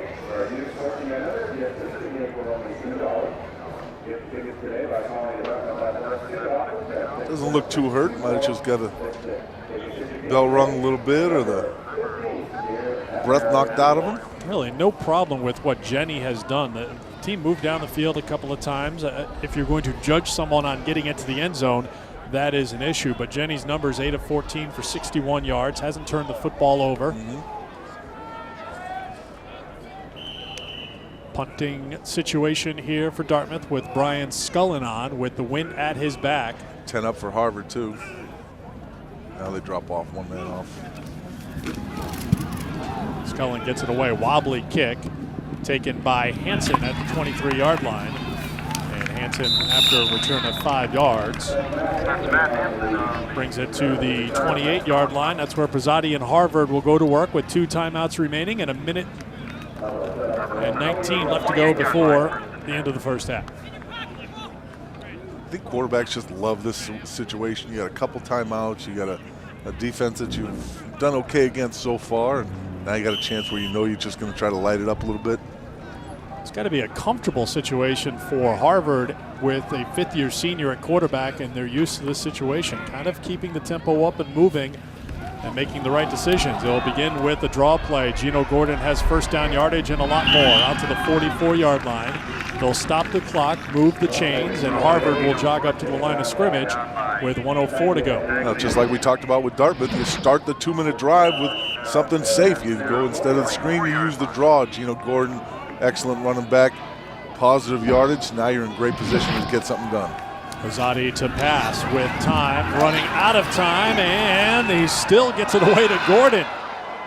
Gordon runs out of bounds as Pizzati was in the grasp, but while he still had his eyes on a receiver, he shoveled it out to Gordon. That was an old school basketball chest pass, as a matter of fact. Watch this. Two-handed chest pass. Pretty good pass coverage downfield.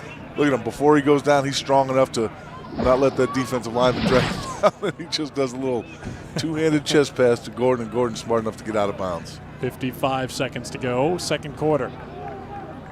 Pizzati now 10 of 15 passing for 74 yards. That can't count as a pass. That counts as a pass. All right. Should count as 2 with the 2 hands on it. Oh, look at you. Pass is complete to Chris Lordich, but it's short of a 1st down, so the clock's moving here with 43 seconds to go, first half.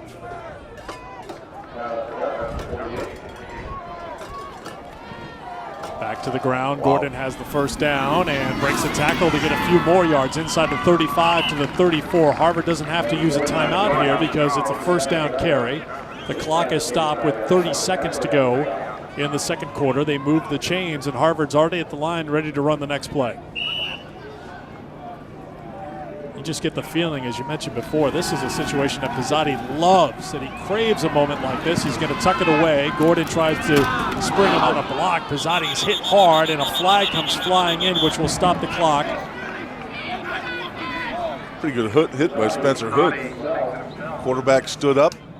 You got a chance to take a shot at a quarterback, you take it. Let's see Face what the mask, flag maybe? is. Yeah, It's thrown right at the ball carrier. Personal foul against Dartmouth. Yeah, what was the personal foul? Quarterback running with the ball. Gets tied up now by the defensive back and another defensive lineman. The helmet on the chin. Helmet to helmet. You know what? Then don't run the ball in the open field if you don't want to get hit. That's, you know what? I just don't get it. I know we got the PC rules. You got to protect the head. We got PC rules here in football, but he's on the defense. Number 44. Yep. Penalty being forced. Half the distance to the goal. Automatic first down. That's the call. Helmet to helmet. Am I showing my age? Am I by being that crusty old guy that hates the idea? I think Buddy Tevens is old school, just like you. He's taken off the headset. He's walked well onto the field to protest that call. Nevertheless, it's 15 yards. Pizzotti breaks another tackle, has a little room, but now he's going to throw it into the end zone where it's knocked away by Dartmouth. 3 seconds left to go in the first half, and the field goal unit will come on for Harvard. Pizzotti knew he had to throw the ball away to have any chance at a field goal. He even threw it into coverage here. Good chance. What a great job just getting away from that pass rush. Watch this. This is a difficult throw. This easily could have been intercepted, thrown away from the where you're running, but he knew he had to get the ball. If they had wanted a chance at a field goal, he had to get rid of the ball quickly. Patrick Long connected from 34 yards earlier in this game. This one is put through, and that is the final play of the first half. I'll give Pizzotti credit as well. That was a pretty hard hit that he took from Spencer Hood right on the chin. He stayed out there, got off one more play before Long kicks the field goal to end it. Tevens is going to protest that 15-yard penalty perhaps a little bit more. That was a penalty that you ask yourself, if an offensive running back puts his going to get called for helmet to helmet? Absolutely not. You've got a level playing field. The quarterback comes out of the protected pocket area. Go ahead and let him play football.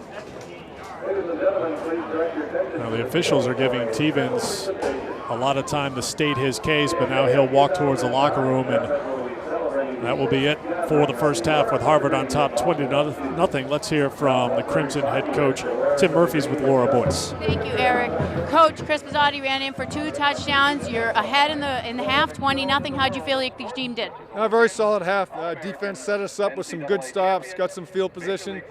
We've done a good job. Big thing is just take care of the football and just stay on schedule. Chang Ho, he was out earlier this season, then took a real hard hit. Do you expect him back in the second half? Hard-hitting game. He hurt his collarbone. Hopefully it's not broken. Well, good luck in the second half, and thanks for joining me. Back to you guys. Well, that to me, Laura, would mean that we will not see Chang Ho again today, and that's a big hit for the Crimson. We'll see how that plays itself out as we go ahead in the coming weeks. But with the first 2 quarters in the books, at halftime, Harvard's on top of Dartmouth, 20-0. Introducing Optic 1050, the incredible high-powered super binoculars with 1000% magnification. From a good vantage point, you can see objects up to 35 miles away. You'll be amazed at what you've been missing.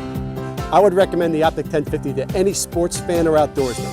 One look in the middle of the action. They're lightweight, rugged, durable. They're great. They have all the high-end features of expensive binoculars. You could expect to pay $150 or more for binoculars as powerful as these. But right now, Optic 1050 can be yours for only $29.98. Try these super high-powered, high-impact binoculars for 3 whole months. And if you aren't 100% satisfied, you can return them for a full refund. But wait, the first 500 callers will also receive the sensational Secret Spy Scope, a $50 value free. Don't miss this sensational factory direct sale, an incredible $200 value for only $29.98. To order your Optic 1050 binoculars with free Spy Scope, call 1-800-845-4973. A J.G. Wentworth. For months, party lines have been divided. With different agendas in mind, the balance of power has come to a turning point. Kurt Angle, Booker T, the icon Sting. Who will cross the line next? The phenomenal AJ Styles, the King of the Mountain Jeff Jarrett, Samoa Joe, the ultimate fight for ultimate supremacy in TNA. TNA Wrestling presents Turning Point. This month on DirecTV pay-per-view. Okay, give me my remote. Get it, Jim. You had way too much cable. You said you were going to get DirecTV. I'm fine, really. So digital picture doesn't mean anything to you? But what about your friends and your family? I just want to watch the game. That's the cable talking, Jim. That game isn't even in HD. Friends don't let friends watch cable. Refer a friend or family member to DirecTV, and you'll get $50, and they'll get $50 on top of our best offer. Hey everybody, I'm John Chandler with this Sports Desk update. Looking back, taking 2 or 3 games on a Western Canadian roadie is about all you could ask for from the Bruins. But maybe it's a good sign that the Bees return home to Boston tonight, just a little bit miffed that they dropped a shot at a clean sweep in Calgary on Thursday. No time to dwell on it though. Tonight, the Dallas Stars are in town and the Bees looking to get back on the winning track. NESN's high-definition coverage gets rolling with Bruins face-off live starting at 6:30, and then the puck drops on the Stars and Bruins at 7 o'clock. Don't forget, Sports Desk will have plenty of analysis and locker room reaction immediately following Bruins Overtime Live. Plus, we'll check in on the Celtics, who look to make it 3 in a row when they head to Indiana. Meanwhile, Boston College is trying to get back on its own winning track when struggling Clemson comes to town at the Heights. And with Tim Wakefield officially back in the fold, the Red Sox hot stove is never turned off. We'll see if the wheeling and dealing continues. Enjoy the second half, everybody, and I'll see you tonight on Sports Desk.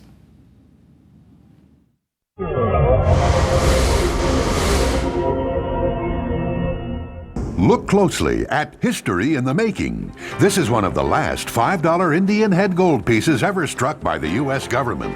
It is prized as one of the rarest and most beautiful coins ever minted in American history.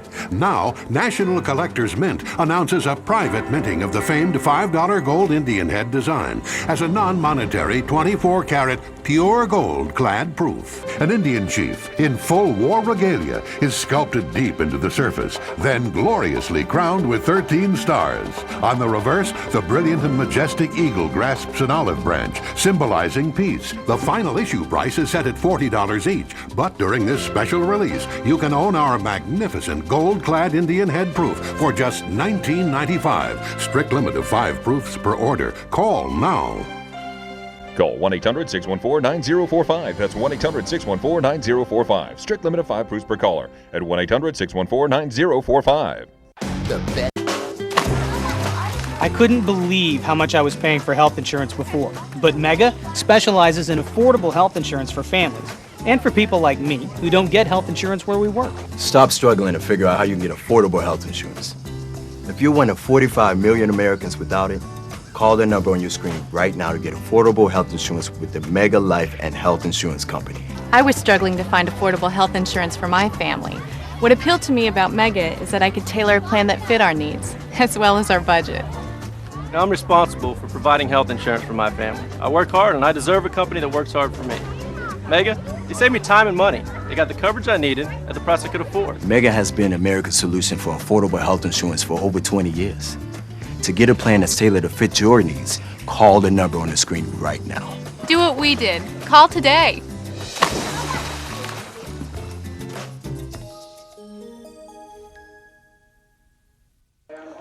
Welcome back to Dartmouth College. It's halftime between Harvard and the Big Green.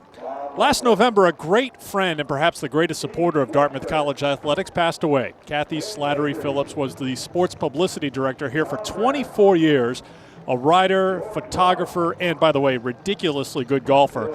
Kathy sold the stories of All-Americans, undefeated football teams, and fourth-line centers who matter just the same here at Dartmouth. Things aren't the same without the cheerleader and professional chops buster. Here are thoughts from some who knew her well. Kathy was a pioneer, and that's not an easy job. And she did it with a lot of grace and style and determination. She never expected anything that she did not earn. She didn't wait for some legislation to come along to say we're equal. She just did the job of other people had done for years, except she did it a little bit better. She touched so many lives over such a long period of time, and she was so unselfish and so thoughtful. Little things, bringing in little cookies for people, or after a tough loss coming in and always having the right thing to say. She didn't have to do it. It wasn't her job. She'd give you statistics, but it was a personal situation with her. And really, everything here was a family under her. The mentorship she provided, a lot of her assistance, and seeing where they've gone and what they've attributed to her. She was tough, and she'd call you out, and again, I's dotted, T's crossed. And she was fair. And again, the thoughtfulness, sometimes people didn't see that side of her. And working as close as I did with her, I mean, she was a special, special lady, and she made my life better. She was like the fabric of Dartmouth College. She was our historian. She was a person that was always there. If she didn't have the answer, she'd find out. She was one of the kindest and gentlest people you could ever imagine. But when she had to be, she could be a real bulldog, which many of her interns will tell you. I still miss her. I still think she's going to pull. Just the other day, I thought I saw her car pull in. It's just that she's been here for so long. I know she's here in spirit. I also know that she was extremely happy with her husband Corey and her children Carter and Lizzie. They had just opened a whole new vista for her, which she relished, and she finally got to use some of those domestic skills that she had been using on the teams for her family, and I know that she was very happy. I can remember my daughter was maybe 6 years old, and you'd have a hard time getting her to come out from behind you when you saw somebody that she didn't really know or wasn't particularly comfortable with. But Kathy always had a way of drawing her out. My daughter Kelly would come out, and Kathy would say, "How about we go to Burger King for breakfast tomorrow?" And Saturday morning would come, and my wife and I'd be laughing because there's no way that this little 6-year-old shy girl is going to get in the car with Kathy. But sure enough, Kathy would pull up. Kelly would go marching right out with her, slap the seatbelt on the back seat of the car with the car seat, and drive off to Burger King, and we wouldn't see them for an hour. It was fabulous. The availability, the close ties she had with the student athletes. They would look to her as a mentor. They would look to her for help, and she never, ever was too busy. And I think talking to past student athletes, not just her peers and other coaches, they would tell you that as Dartmouth cares about people, Kathy was a fabulous example of that. As I watched Kathy, she was so respected not only just at Dartmouth, but nationally, the consummate professional. People would always say one of the best places to come, whether it be a football game or a basketball game, was Dartmouth College, because Kathy would see that all things were done right. I do wish now, if there's any lesson to be learned from this, I wish I could have said, "Thanks, Kathy." I wish I could have said, "Kathy, you did such a good job for so long that at times you take that for granted." And I just wish I could have said, "Thanks, Kathy," for all that she did, for all the people that she did, and for the standard that she set. Today, 5 honorary wearers of the green are being recognized here at Memorial Field. Induction takes place next spring, and among the 5, Kathy Slattery Phillips. Laura Boyce rejoins us after the break. It's halftime here at Dartmouth. When you become a part of a sport at Dartmouth, you're becoming part of something a whole lot bigger than you ever could have imagined. The bond between two Dartmouth people is really special because even if it's separated by 10 or 20 years, they know that they have a common experience. It's neat to really just get together and to learn through each other. I think it's pretty typical to athletes here that they don't lose sight of what they're after. You know, they're really interested in the education, but they really want to be excellent in the sport that they choose.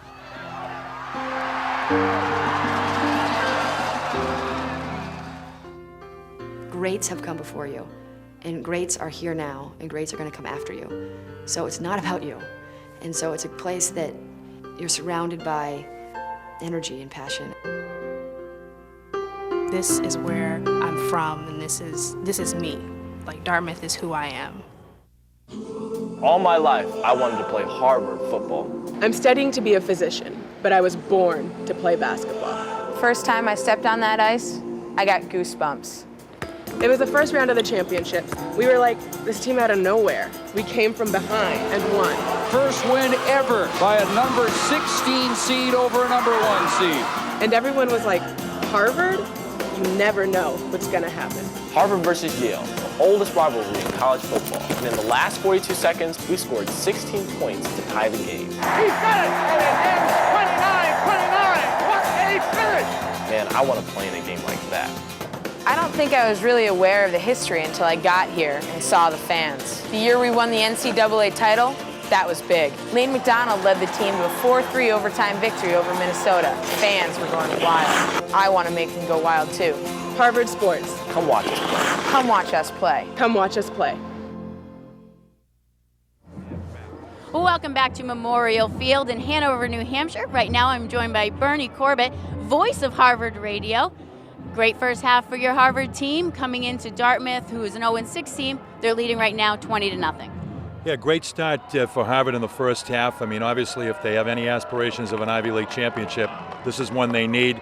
They put themselves in a difficult position with the loss to Brown earlier in the season, but they seem to be pretty focused, even though it's a very desperate Dartmouth team who's winless. Yeah, there's a big injury too. A hard-hitting game. I talked to the coach going into the half, and he said hard-hitting game. Chang Ho is not planning on coming back in the second half. Yeah, that's unfortunate because he just came back healthy today and gave him a lot more flexibility at the running back position. So that's going to put more pressure on Gino Gordon and Ben Jenkins to carry the load. You've been a part of Harvard for a long time. How do you feel about the history between Harvard and Dartmouth football? Well, it's a great history, a great tradition. I mean, it goes all the way back to 1882. They've played continuously since 1922, and a rarity at one time to come up here to Dartmouth. The game was played almost annually at Harvard Stadium, but now they come every other year up here, and it's great to see this little slice of New England. Chris Pizzotti, great quarterback for Harvard. Obviously, we saw him rushing two touchdowns today. His numbers are very close to Ryan Fitzpatrick, now a Cincinnati Bengal. Where do you see Chris Pizzotti's future going? Well, it could be a future on Sunday, and interesting enough, I talked to an NFL scout, a veteran NFL scout, late September, asked me about Chris Pizzotti. I said, yeah, maybe. Now I say yes instead of maybe, because what he's shown so far for Harvard, he is definitely a prospect. He's got the size, he's got the ability to make all the throws, and he's played in a pro-style offense for Coach Murphy, and I think that's invaluable. He's a great decision maker. As Coach Murphy says, he's really an extra coach on the field with his responsibilities. Well, have a nice rest of the game, and we will see you earlier today? Later today? Yes, later today. Don't forget, 8 Ivy League football in America, and dare I say it, I probably have more FaceTime than Chris Burnham. Well, good for you. When we come back, we will be joined by Eric Freed and Steve Diassi to go over the first-time highlights.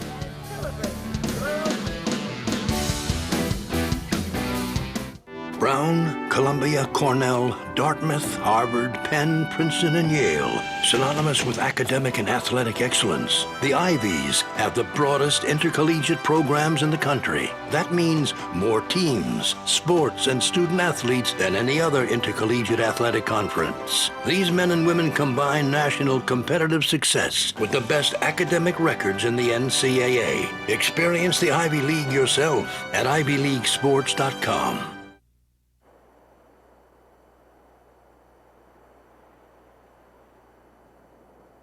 Comcastic Labs high-speed internet field test. Introduction of Power Boost.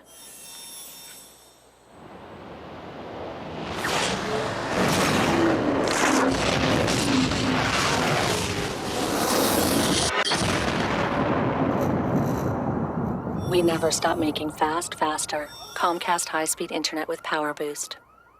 There are 4 reasons to visit the Fours restaurant in Boston. Number 1, the Fours was voted the #1 sports pub in America by Sports Illustrated.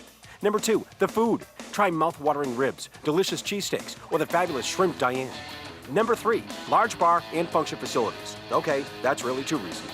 Number 4, the Fours has been a Boston institution since the bicentennial. You owe it to yourself. There you have it, 4 reasons to visit the Fours. Actually, there are hundreds of reasons. We just picked our favorites. The Fours Restaurant on Canal Street in Boston.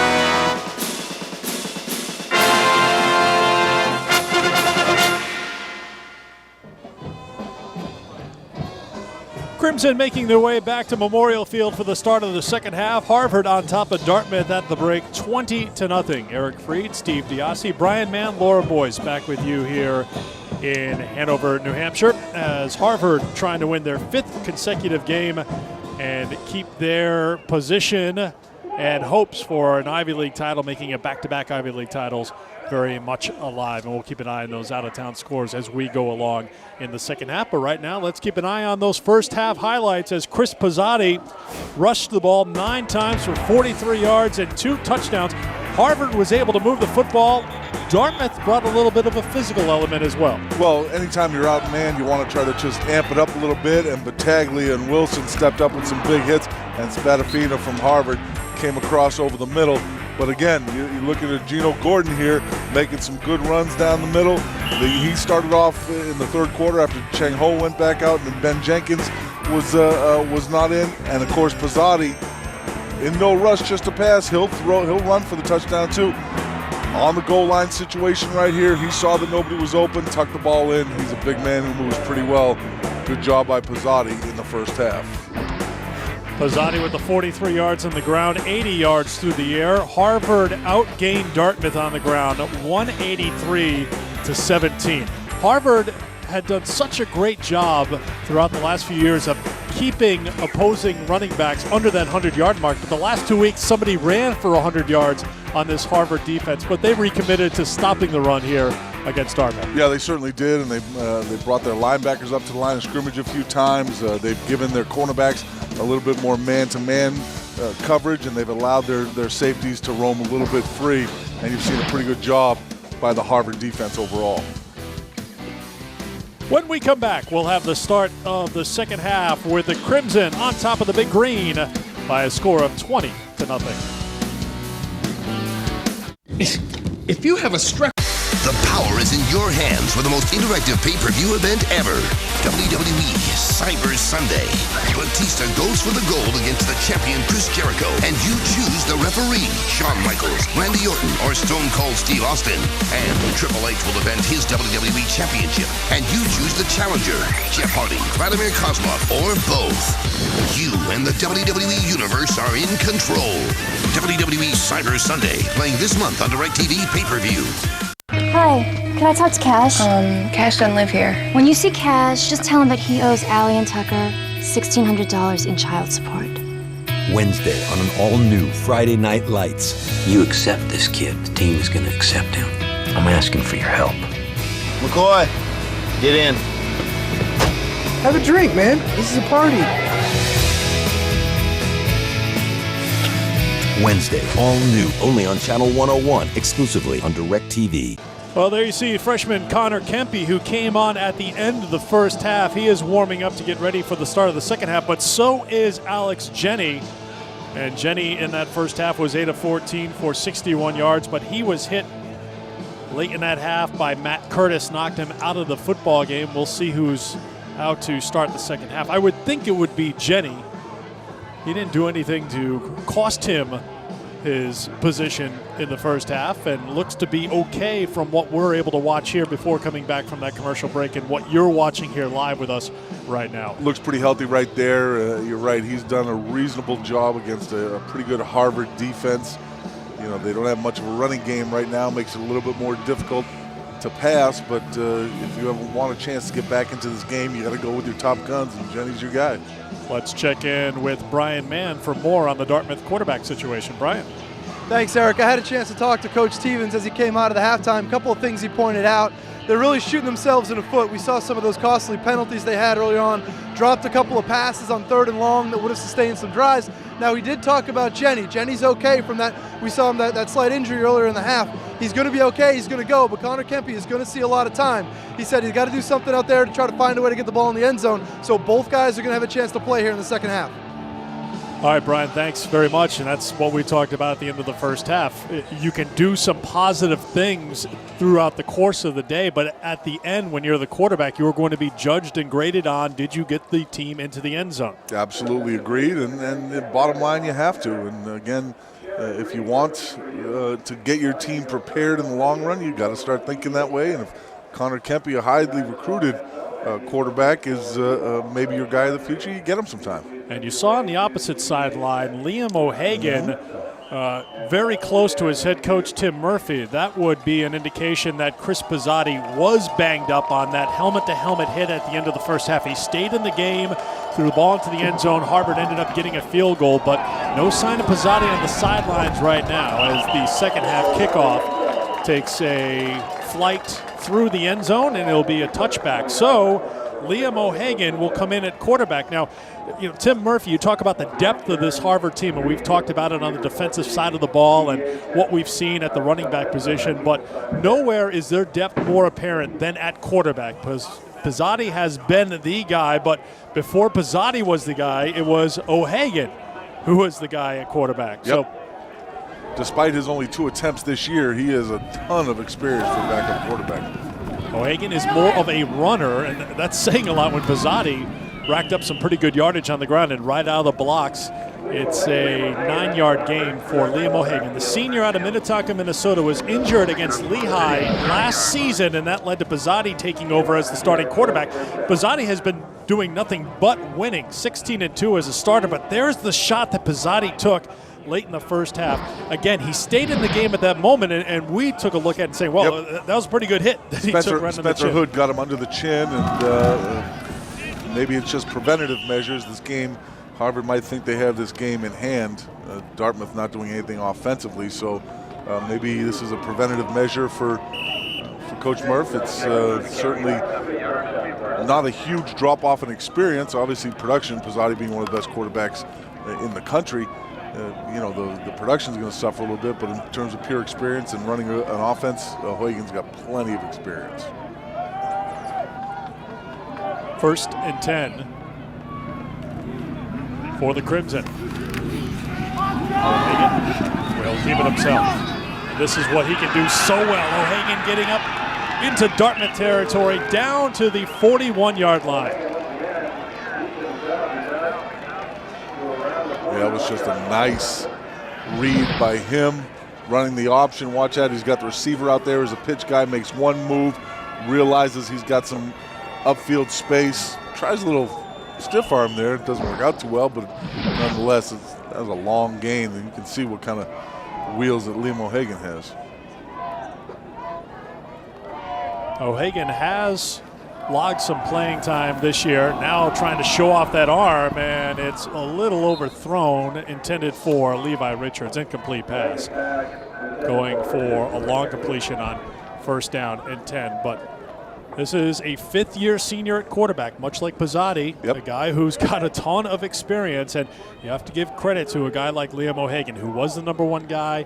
Pizzotti is now the #1, but that doesn't mean you stop working. You've got to keep working behind the scenes for a moment like this. Absolutely, and that pass, he had his receiver wide open, maybe a little bit more air under that ball, and he completed that one.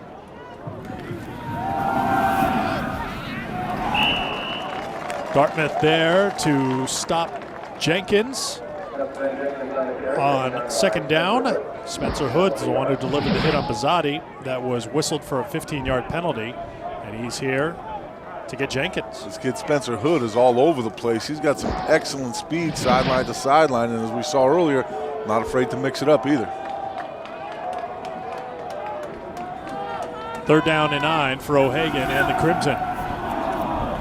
Floating left side and juggled and dropped by Lordich. That something had to happen with that pass. That had nothing to do with the wind. That looked like it came out of O'Hagan's hand in a weird way, because that ball was floating from the get-go. Watch O'Hagan back in the shotgun, steps up, gets set to throw the ball. Yeah, that came out strange from the get-go. That wasn't a wind-affected pass, and still they almost come up with the reception.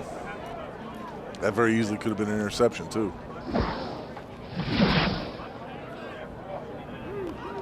Thomas Hull on the punt, his 3rd punt of the afternoon. Into the wind. And it hits somebody in the face mask. It could have been a Dartmouth player. It did. The return man. Let's see what the officials indicate. They're going to say it's Harvard football, that the Crimson recovered. Well, Dartmouth, even though they were trailing 20-0, they had played that first half without turning the football over, but Abuhoff Had to go off his helmet or his face mask. Well, earlier he was shading his eyes from the sun before the ball was even kicked, and even when the ball was in the air, he was still shading. Obviously, you can see right there the shadow puts that sun right in his eyes. Tough for a young freshman.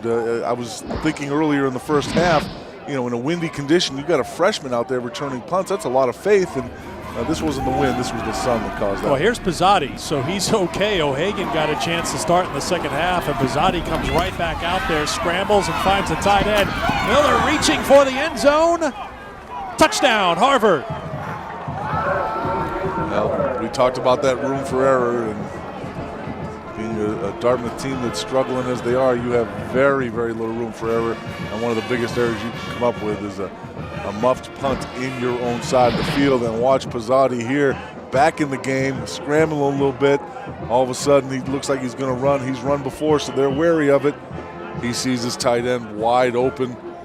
Very easy pass and a good run by Jason Miller. So the Crimson wasting no time. It's blocked. The extra point is blocked and picked up by Casey Frost. But look who's there to grab Frost, who throws it up into the air as Andrew Berry was on top of him.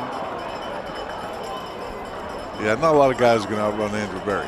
Andrew Berry, the holder, was up, and again, we don't say Andrew Berry's name too often. It's because opponents are afraid of him and they won't work his side of the field. So whenever you see him out there in a special teams moment, you get a little chance to see what he can do. You've seen him on the punt returns, and now as the holder here on the extra point, he was up and knew what he needed to do right away, and that was to track down Casey Frost to prevent Dartmouth from putting some points on the board. Yep, Casey Frost has some decent wheels, but nothing to keep up with Andrew Berry. Tracks him down rather easily, but you're right. Berry is a guy that it's just understood in the Ivy League that he's probably the last guy that you want to throw at. You're not going to make a living out of it.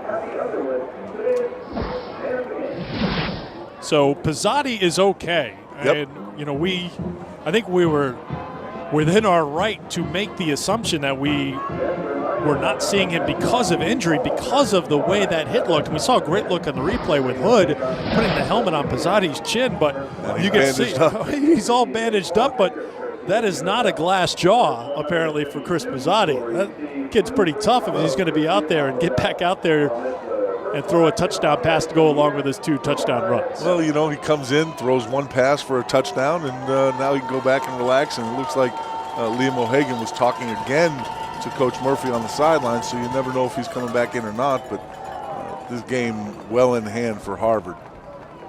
If your main guy is hurting a little bit, you might as well let someone else take the shots. Well, you know what Pizzotti can do. He's a fifth-year senior. He's led this team to an Ivy League title last year, but when you see something like this, and his teammates probably don't fully appreciate how hard that hit was on his chin. They could see the end result. What's that do for teammates when you can see a guy out there in a game that seems to be in hand, and he wants to be out there, and he wants to take another snap? I would bet that the reason he was late coming out is that he was probably getting stitches. If you look at the blood on his jersey and whatnot, he probably just had to have O'Hagan step in for a series or so while he got stitched up. And your teammates see it, they respect it, they love it. It's all good. He's tough as nails, but sometimes discretion when you're up 26-0 against a team that hasn't won all year, you might want to just pull the reins in a little bit. You can't pull the reins in on him. You ask him, he's going in. There's no two ways about it. But sometimes in this situation, Dartmouth goes to work here to see if they can move it down the field on Harvard. Again, this is the first offensive possession for Dartmouth of the second half after the muffed punt. And 1 play later, Pizzotti finds Miller for the 20-yard touchdown to put the Crimson on top 27-0. That's where we stand right now. Clock running, 11:50 to go here, third quarter. I'm thinking you might want to open it up a little bit if you're Dartmouth. I'm thinking that. And roll out, and Jenny is hit and knocked for a loss. So much for that theory. you try a little fake draw rollout, and you get sacked for a 12-yard loss. Eric Schultz, no surprise, as he's back there. He now has 8.5 sacks in his Harvard career. 3.5 this season. Accelerates real well to the football, doesn't give the quarterback a chance to even set up, and somebody's got to step up and make a block on that play because he came in so clean and wide open. Second half, they have tightened things up.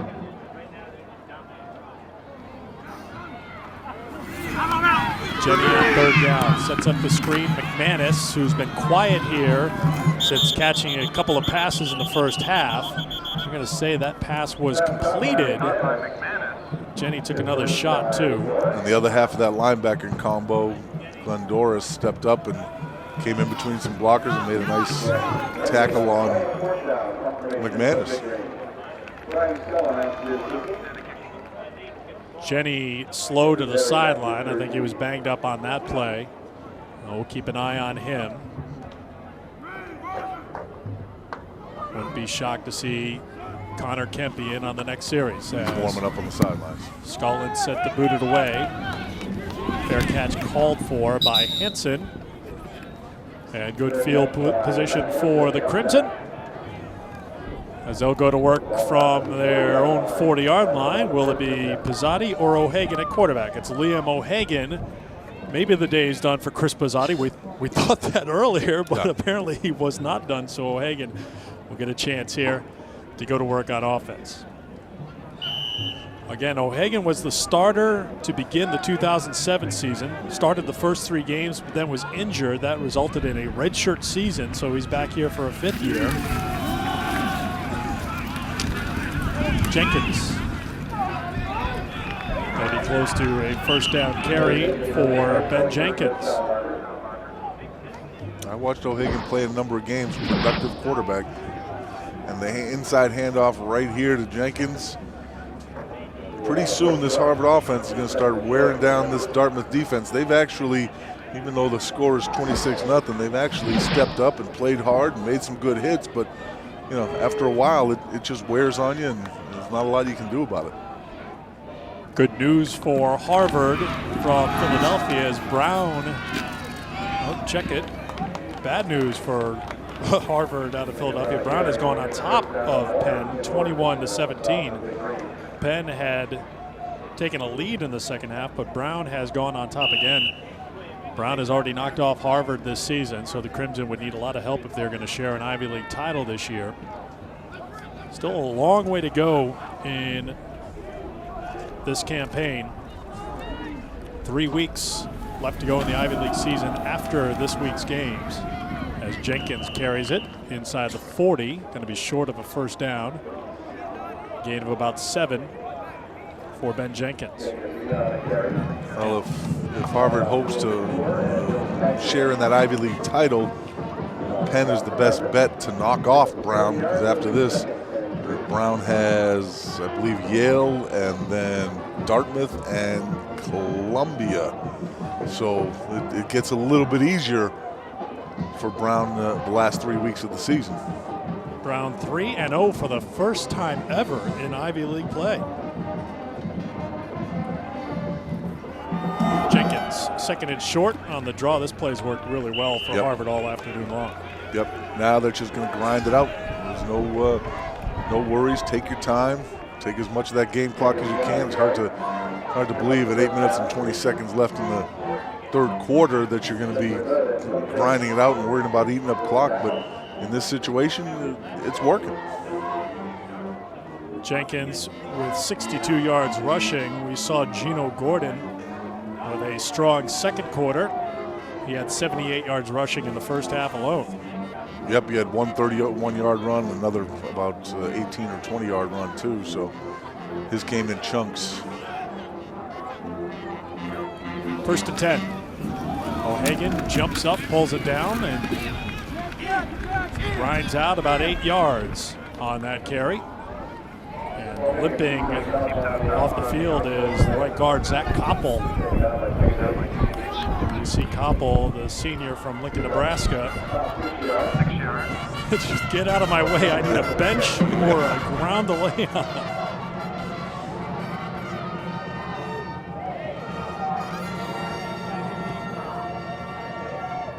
.7:20 to go, clock running here, third quarter. Harvard on top of Dartmouth 26-0. Crimson trying to improve to 6-1 on the season. O'Hagan puts it away. Stutter steps his way to pick up the first down.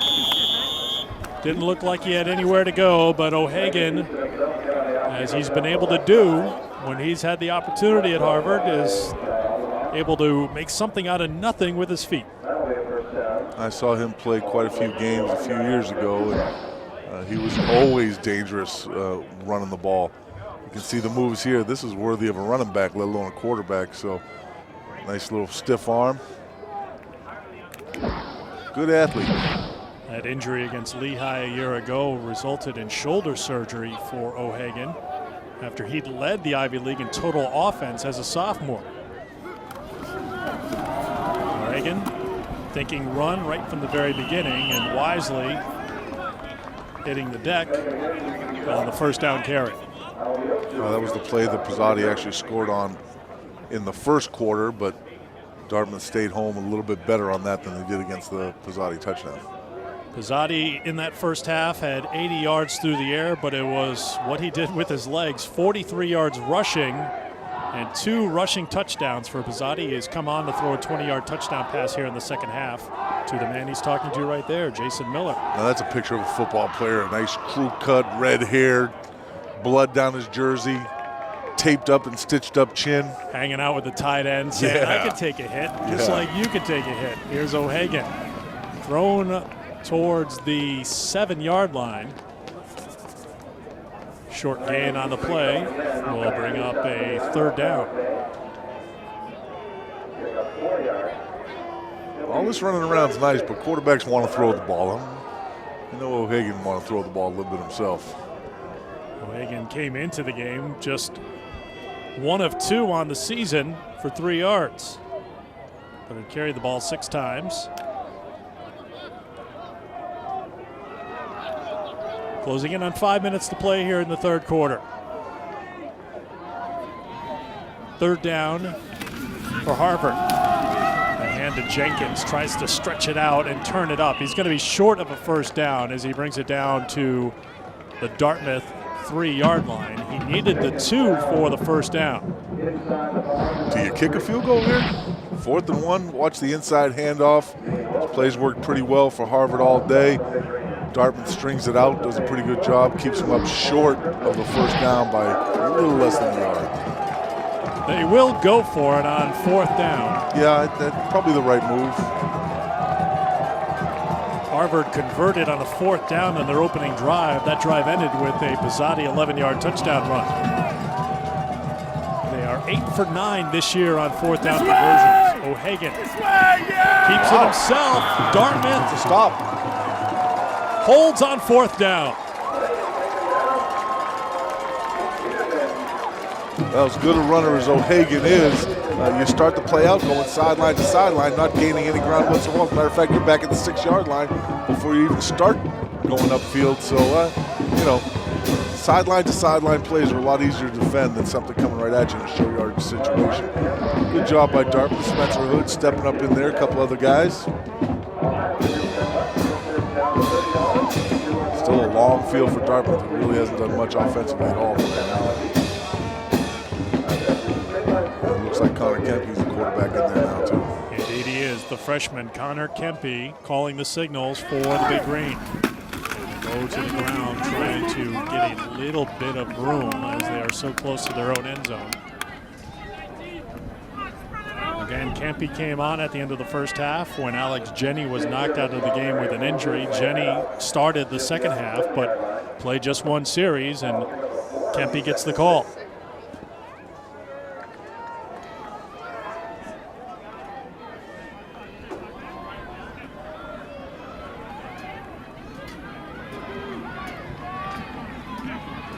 Freshman calling an audible? I like it. Hand signals and everything. Let's see if it works out. Kempy looking left and throwing it complete. Was trying to find Will Deavy. Third down play coming up. Well, it was definitely an audible. Whether it was the right one or not, I don't know, but it was nothing like a freshman being that poised where he steps back deep in his own side of the field and calls himself an audible. Well, when we talked to Buddy Tevens about Kempe, Tevens said, well, you know, he's a freshman, and, you know, said it in kind of a tone like there's going to be some baggage there with a freshman, and he's going to have swagger because he's a quarterback. That's certainly the case, and going to have a lot of confidence. Hasn't been smacked around on this level yet either. Doesn't understand that, you know, there's other good players out there too. That's the thing. You know, you're going to have a freshman at any level of football is going to be a little bit scattered. You're still in that adjustment period of getting used to college life, but also you're going to be a quarterback of a team, and it's a lot to put on a young man. But again, highly touted recruit out of Florida getting a chance here this afternoon in place of Alex Jenny. Jenny took a couple of hits in this game, was given time by his offensive line. I think the offensive line's been much maligned, but this time Matt Curtis got through to Jenny, and that's what knocked him out of the game in the first half. He was able to return in the second half. Yep. But at one point you look at it and say, okay, well, you know what, this game's 26-0. I got a freshman that I think is going to be part of the future of the program, and my guy's a little bit banged up. Let him take the rest of the afternoon off and give my freshman quarterback a little bit of run. Third down and long. As you were asking when the hit would come, it has come. That was a forward pass, maybe even an illegal forward pass. Well, right now a touchdown's being indicated as Barry picked it up and took it into the end zone. But now the referee is coming over. Flag down, looked like a safety, I believe. Now we see the safety indication there. We've got the touchdown indication and the safety indication. Intentional grounding on the offense. Yep. Number 19. Penalty is the result of the play is a safety. Well, intentional grounding in your end zone is a safety. There was actually a receiver out there. He looked more like he was a blocker. I think he was number 41. But I'm not sure that was a play that he designed right there. He's in the grasp. He gets rid of the ball, and you really can't see it now. But, yeah, I guess there was a tight end in the area, but not good enough. I don't even know if that ball reached the line of scrimmage. But, well, there's your there's your freshman mistake. There's your, you know, and he'll live with those. You know, they recruited him here because he's got some talent, but sometimes talent will get you only so far. You got to be a smart player, especially at quarterback in the Ivy Leagues. I remember as a freshman at Boston College, I got the starting job, and at linebacker, you can just run around with energy and enthusiasm and hit everything that moves. You don't have to think a whole lot, which worked right up my alley. So it was totally different from a freshman quarterback that you've got to take all sorts of input, not only from the pre-snap read, but from what happens at the snap of the ball and make all the reads. So in this situation, he just got rushed real quick. The play action, I'm not sure who's buying the play action at that point, and then Harvard just converges on him. And with the intentional grounding, there's your safety. Desmond Bryant, the senior, was in there to put that pressure on the freshman Connor Kempe, and one of those days for Buddy Tevens, no question.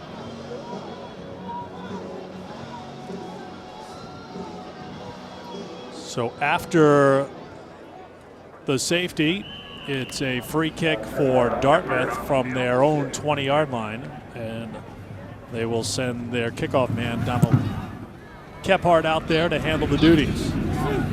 Sends it deep. Andrew Barry has it at the 15. Barry turns it up across the 40 and brought down at the 43-yard line. So Harvard will be back on the field on offense, in control here in Hanover, on top 28-0.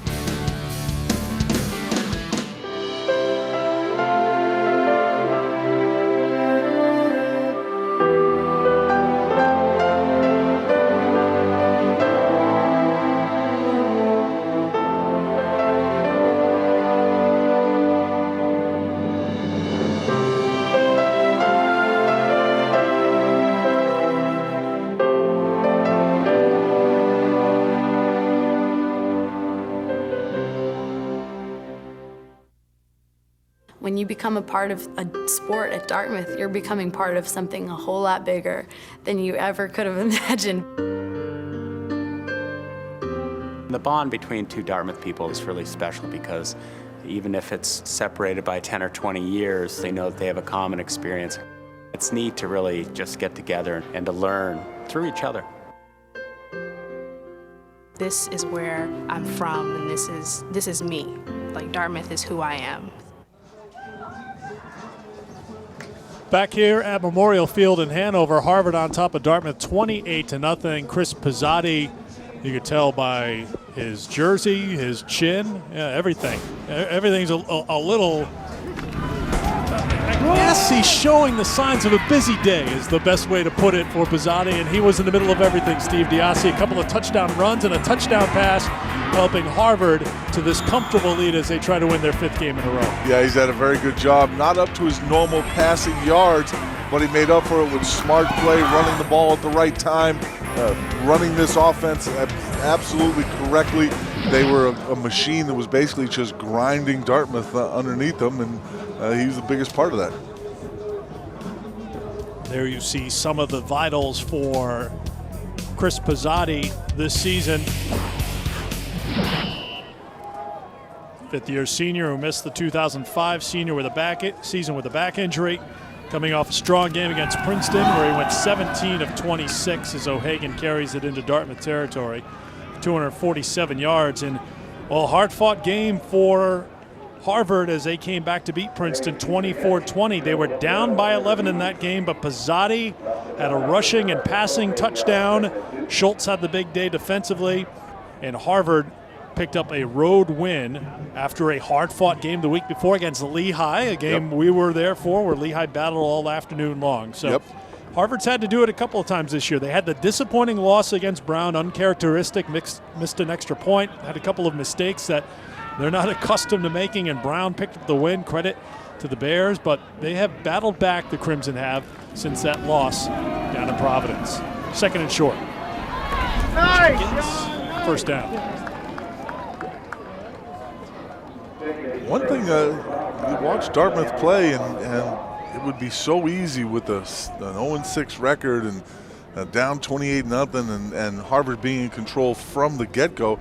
It'd be easy for them to throw up their hands and let Harvard do what they want, but they're hitting and they're hustling and they're flying around. And, there's not one thing you look at whenever you have this kind of adversity, if you're Dartmouth, one thing the coaching staff looks at, one thing your teammates look at is anybody going to quit? Is anybody going to give in? Is anybody going to just say, okay, I've had enough? Despite every opportunity in the world to fold their tents, Dartmouth just keep bringing it. Chickens on first down, stopped at the 40-yard line, and you see a bunch of green jerseys there. Well, that was brought up with Buddy Tevens this week, and he could not have said any more emphatically that the team, the attitude has, in his word, had been wonderful. Yep. You could see that. I mean, it's not just a Saturday thing. It's 7 days a week where you're thinking about these things. But Tevens put it best. He said they want to win. Their attitude is wonderful, and that's probably what you want to see in a team. And there could be doubts, and there could be, especially with a young team, of course, trying to figure out, who's going to play, and upperclassmen wondering, well, should I play, or is a young guy going to play? I mean, there's all sorts of politics and all sorts of things you have to wade through here. But if you've got that great attitude, you've got half the battle taken care of, but that other half of the battle has been sorely lacking on Saturdays. There's no question about it. And you see the score, that tells the story. You see the record, that tells the story. But when we look at small plays like Ian Wilson delivering hits right to the Joe Battaglia in the middle of things, that's the kind of effort you want to keep seeing. And I think the effort's there. It absolutely is. And you're right about the politics of a scenario when if you've got a good recruiting class, you may want to use some freshmen more, get them ready for the coming seasons. Your upperclassmen, you're 0-6, your upperclassmen are on the way out there. You still want to let their college experience be a good one and give them every opportunity to play, but it's a fine line you have to walk. 1st and 10. Ow. O'Hagan gets tangled up with his running back as he tried to hand it off to Michael Dorner. O'Hagan get credit for that tackle? No? All right. Does a little bit of everything. I don't think that's something he wants on the resume, though. Yeah, somebody turns the wrong way in this situation, but either way, they still manage not to lose yardage on the play. And, of course, when they break it down in the film room, it's going to be like, well, I'm the 5th-year senior quarterback, and that was your first carry of the game. Whose fault do you think it is? Exactly right. That is the final play of the third quarter as the Harvard Crimson rolling on the road again. 28-0 at the end of 3.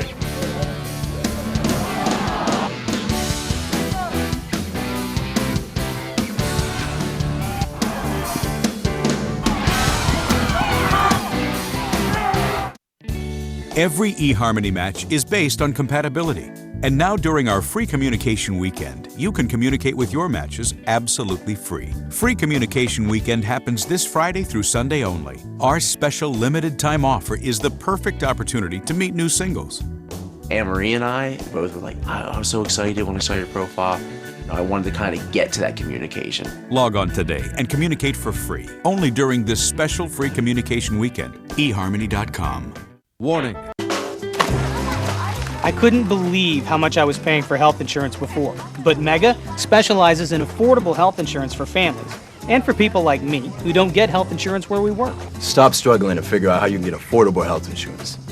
If you're one of 45 million Americans without it, call the number on your screen right now to get affordable health insurance with the Mega Life and Health Insurance Company. I was struggling to find affordable health insurance for my family. What appealed to me about Mega is that I could tailor a plan that fit our needs, as well as our budget. I'm responsible for providing health insurance for my family. I work hard and I deserve a company that works hard for me. Mega, they saved me time and money. They got the coverage I needed at the price I could afford. Mega has been America's solution for affordable health insurance for over 20 years. To get a plan that's tailored to fit your needs, call the number on the screen right now. Do what we did. Call today.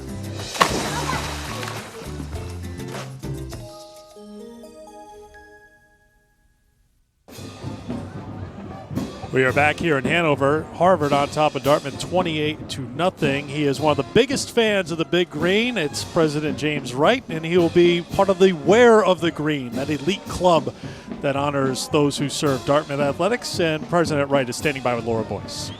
Thank you very much for joining me, President Wright. How does it feel to be an honorary inductee into the Wearers of Green today? Well, I'm very proud because I'm joining with a lot of Dartmouth athletes who over the years have contributed so much to the programs of this school. I've watched many of them compete, and I'm proud to be joining them. And that's true. This year, I've been to a few games. I know you've had the class of 59 here. Today, the class of 66. It must be great to honor those guys. It's always wonderful to have champions of the past here because they inspire us all, but our current students inspire me primarily. They every day, they work very hard, and they're exceptional athletes. Well, thank you very much for joining me, President, and congratulations. Thank you. Back to you, Eric. All right, Laura, thank you. A fixture here at Dartmouth events. I mean, my sources tell me through thick and thin. I mean, this is beautiful weather. November 1st in the Upper Valley, sunny. Maybe it's a little chilly in the low 40s, but there have been a lot of raw days here where President Wright has hung around. And, I mean, this is postcard day here in the Upper Valley, but President Wright's been out there for games, not just football games, but supporting all the teams here at Dartmouth. Everybody knows in the Ivy Leagues what athletics mean to the universities, and on all levels, men's sports, women's sports, any chance for the community to come together in the Ivy League, they try to take advantage of it. Liam O'Hagan at quarterback for the Crimson on first down and 10. Hands it off to Ben Jenkins, trying to find the end zone and diving for the pylon. In. Touchdown, Harvard. What an effort by Jenkins. His team comfortably in front, but he goes all out to score for the Crimson, who lead 34-0. This play designed to go up the middle. Jenkins sees it's closed up. He comes to the outside, gets a little spot. Looks like he could have put that left foot out of bounds, but he dives and hits the pylon. That is a touchdown, and Harvard is grinding it out and just making it miserable for the Dartmouth faithful.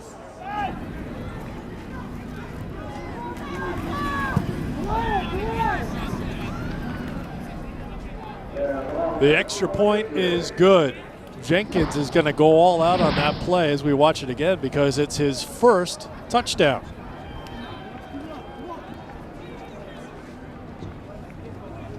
We keep an eye on the tiptoeing down the sidelines. Close, but a great effort by Jenkins to get in.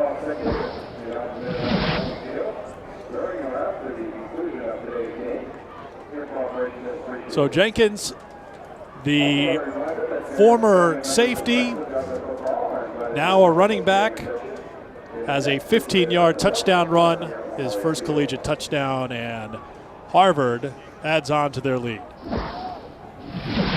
Watch this. Watch that foot. I think it's his left foot right there. That's close, but he makes the dive and just gets inside the pylon for the touchdown, keeps the ball in bounds, crosses the goal line, breaks the plane. First touchdown of his career. Is that right? Well, when you're a safety and a scout team running back, you don't have a lot of chances, so you are indeed right. Harvard's chewed up a bunch of yards on the ground today. Had 183 at half. Well, you know, you think about it too. That depth at running back has been tested all season long. We've talked about the wide receiver position, but running back too, with injuries to Ho and Gordon. Ho suffering a collarbone injury here today. We don't know the severity, but you heard from Tim Murphy at halftime saying he hopes it's not broken, so it's significant as the kickoff is taken out to the 30-yard line by the Big Green as they'll go to work offensively as Philip Galligan took it out across the 30-yard line. But the fact that Jenkins was moved to the running back position, now that's going to pay off. If Gordon is injured, you got a guy in Jenkins who had a 100-yard rushing day, 111 yards. Gordon had 78 yards on just 6 carries. O'Hagan has rushed it for 66 yards. Bizzotti 43, and Ho had 2 carries for 20 yards before he left with that injury. Yeah, there's very little Dartmouth could do against the rushing attack. They didn't even need a passing attack by Harvard today, but nonetheless, it's now's an opportunity for some young players for Dartmouth to get a little playing time. Maybe put this quarterback in a situation, put him under a little pressure, see how he reacts. Let him get in a 2-minute offense for the next 14 minutes. The rushing numbers today will not surprise you after you've watched what's happened today, but they will shock you. Yeah. Harvard with 334 yards rushing today. Dartmouth 2. In 3 quarters. 2 yards. Kempe, fumble on the ground. Recovered by McCracken for Harvard. Yep. Sometimes things just compound themselves, and when it's going wrong, just when you think it can't get any worse, you have a missed handoff in the backfield and the ball is lying on the ground just waiting for anybody to pick it up. And it looked like a little bit late on the handoff and a little less concentration by the running back. You can't put that on either the quarterback or the running back, but both of them contributed to the fumble. Normally Harvard would put this ball in the air and go for the end zone, but I can't see them doing that now. I think they're going to just run this ground attack and keep it going.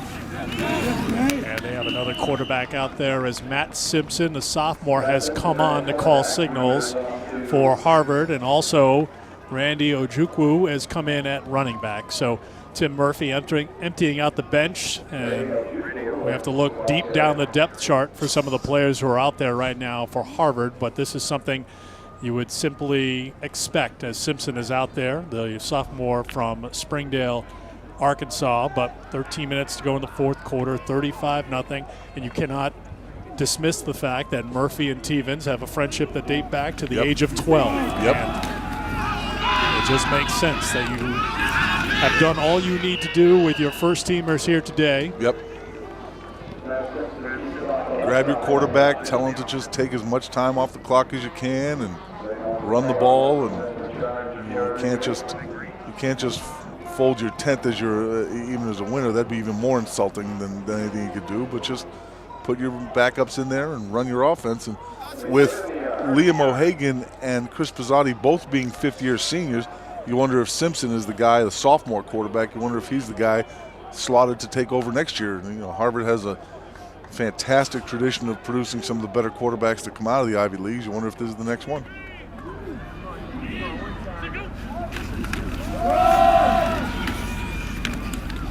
Down to the 20-yard line on 3rd down and short. That's enough for a first down. Ojukwu again. Let's go, Pete.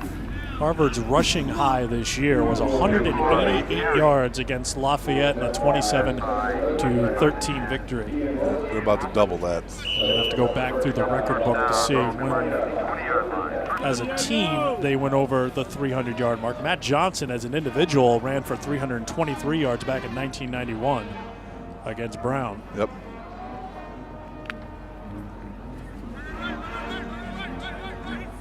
At the 20-yard line for the Crimson, first down and 10.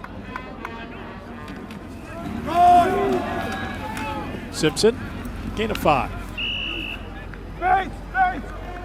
Well, we mentioned the names. It's been an impressive day on the ground for the Crimson as they came in averaging 116 yards rushing a game. That was down over the last couple of weeks after rushing just for 154 yards combined in the last 2 weeks, but they were dedicated to run from the very start today. We saw it from the quarterback Pizzati, we saw it from Jenkins and Gordon, and we've seen Harvard roll up the yardage here today.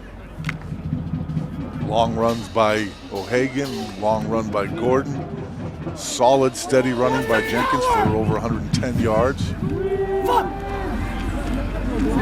Nice shot, Dwyer. On second down, gain of about 1 for Harvard. Again, Jenkins with 111, Gordon 78, O'Hagan ends up with 66, and Pizzati 43. So you get 109 yards from the quarterback position from those two quarterbacks, let alone what Simpson's able to do.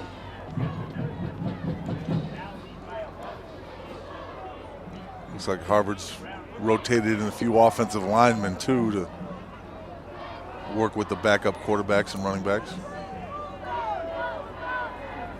Third down, 3. Simpson will run it. Dives forward. I think he got enough for the first down. Let's see where the spot is. He did. Going to be enough for a first down. They'll bring up first and goal for the Crimson. Watch Simpson just take this ball, follow his blockers around the end, sees it to the outside, knows where the first down marker is, dives forward out of bounds for the first down. Well, an easier week for Harvard. Tim Murphy said it was an uphill climb all day last week against Princeton. But Harvard pulled it out with a come-from-behind victory 24-20. Sledding easier today in the Upper Valley as Ojukwu is sent backwards.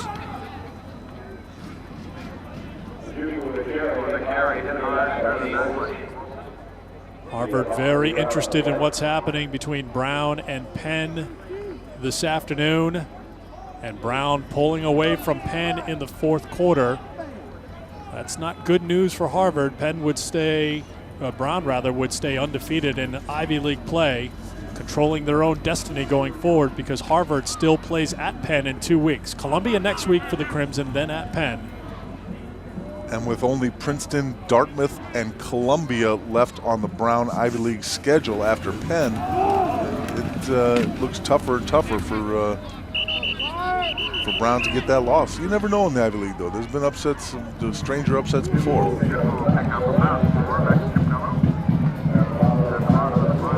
That's what's still to come for the Crimson. Columbia snapped their 13-game losing streak last week with that win over Dartmouth. And it's at Penn before hosting Yale in the 125th playing of the game. Yale has fallen on hard times as of late, losing to Penn last week. That's a shocker. They were supposed to be a much better team this year. Simpson to the 5. They've been hit by injuries, and it happens to every team. We've seen it with Harvard. Certainly have seen it with Dartmouth. It's like Yale's having a little bit more trouble overcoming those injuries. We all know what happened in last year's meeting at Yale Bowl. Harvard with a thorough beating of Yale 37-6. Both teams 6-0 entering that game. Highly anticipated matchup with over 57,000 fans in the Yale Bowl.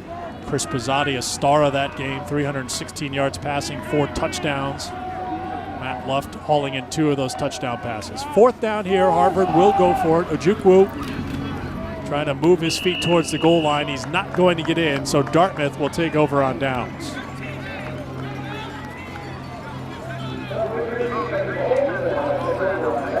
I just look down at the sidelines. Another thing you like to see as you watch this fourth down play again, but as Buddy Tevens is talking with Connor Kempe, the freshman who's heading out there, had a couple of rough moments here, getting some playing time. Just saw Alex Jenny patting him on the back, giving him some encouragement as he was getting ready to head out onto the field, which is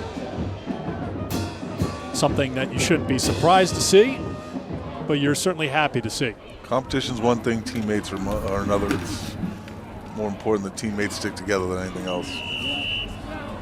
First down as Chris Hardy, the freshman, gets the carry. So for Kempe, someone who didn't play much in his senior year in high school after suffering an injury kiteboarding 2 years ago, shoulder injury, and Kempe's battled back. Again, was highly recruited. Did you say kiteboarding? Yeah. You know, kiteboarding, all right? Skateboarding, you mean. You meant skateboarding. Something we would not see Steve Diassi attempting. There isn't a big enough kite. Off the shores of Hampton, New Hampshire, maybe? They don't make a big enough kite for that, but still, you know, skateboarding I understand. Maybe, you know, little touch football, little something, little, you know, but kiteboarding? You're really showing your age right now. This is the X Games generation. Oh, please. Actually, you know what?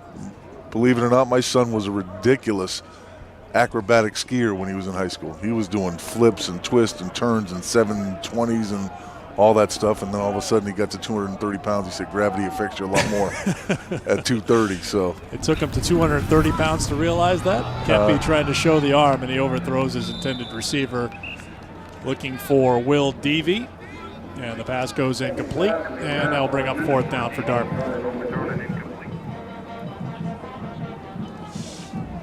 Well, Harvard's doing their part, trying to stay in this Ivy League race. A little more difficult schedule than Brown has. Well, if Brown is able to hold on to improve to 4-0 in Ivy League play, and you mentioned the schedule ahead, hosting Yale, then here at Dartmouth, and hosting Columbia. Scullin to punt from his own end zone, gets it away. Taken at the 45-yard line. And a return down to the 36 by Alex Bro. 5:51 to go here in the fourth quarter. Harvard on their way to their fifth consecutive win. There are 4 reasons to visit the Fours restaurant in Boston. Number 1, the Fours was voted the #1 sports pub in America by Sports Illustrated. Number 2, the food. Try mouth-watering ribs, delicious cheesesteaks, or the fabulous shrimp Diane. Number 3, large bar and function facilities. Okay, that's really 2 reasons. Number 4, the Fours has been a Boston institution since the bicentennial. You owe it to yourself. There you have it, 4 reasons to visit the Fours. Actually, there are hundreds of reasons. We just picked our favorites. The Fours Restaurant on Canal Street in Boston. Brown, Columbia, Cornell, Dartmouth, Harvard, Penn, Princeton, and Yale. Synonymous with academic and athletic excellence, the Ivies have the broadest intercollegiate programs in the country. That means more teams, sports, and student athletes than any other intercollegiate athletic conference. These men and women combine national competitive success with the best academic records in the NCAA. Experience the Ivy League yourself at ivyleaguesports.com.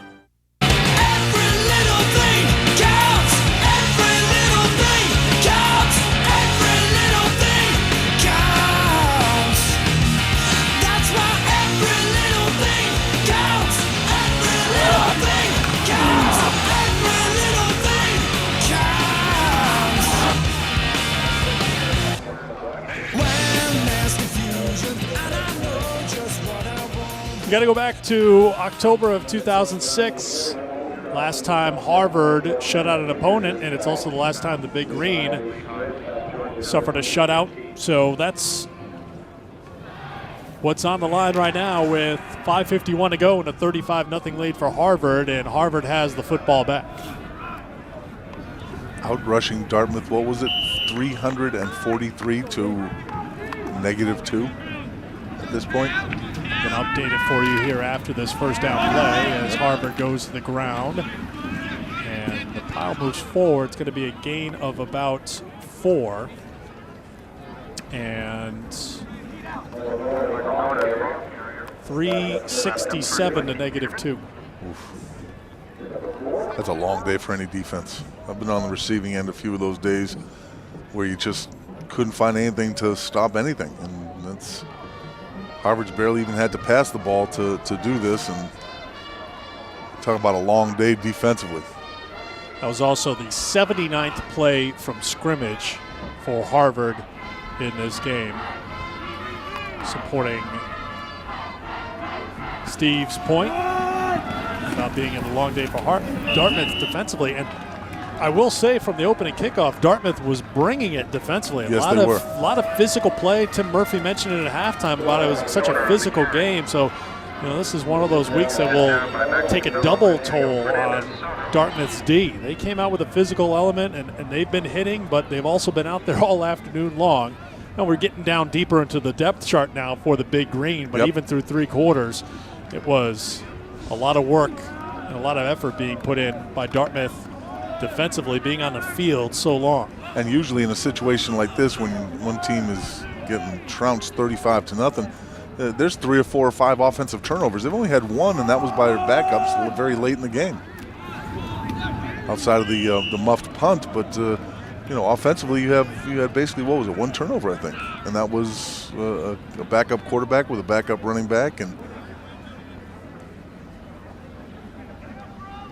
be sure to stay with us after this game.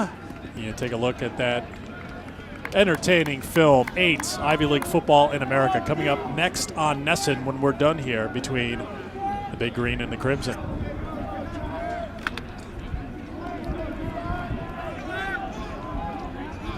Fourth down, Harvard going forward, 4th and about 4. Clock running, 3:37 to go. 4th quarter. And that will do it for Harvard on this possession. And Dartmouth will go back to work offensively. Well, this is our second game here at Dartmouth College. Been a pleasure to come up here. One of the prettier spots in the Granite State. Just great to come up here. And, the Florida Varsity House is now part of the landscape here at Memorial Field. $19.5 million facility across the way. Reggie Williams, Buddy Tevens, a couple of photos back there, but everything the football team needs to prepare them for what they need to do on the field, and taking a look back at the history of Dartmouth football as well. And that was one of the things that excited Buddy Tevens about coming back here to Dartmouth, is the dedication, the upgrading of the facilities, and the possibility of better recruiting and all the things that come with upgrading those facilities.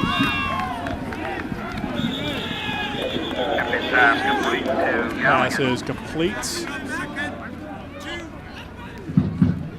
And the clock will continue to run with 3:12 to go. Mercifully. For that Dartmouth defense does not want to see the field again. 2nd down and 8.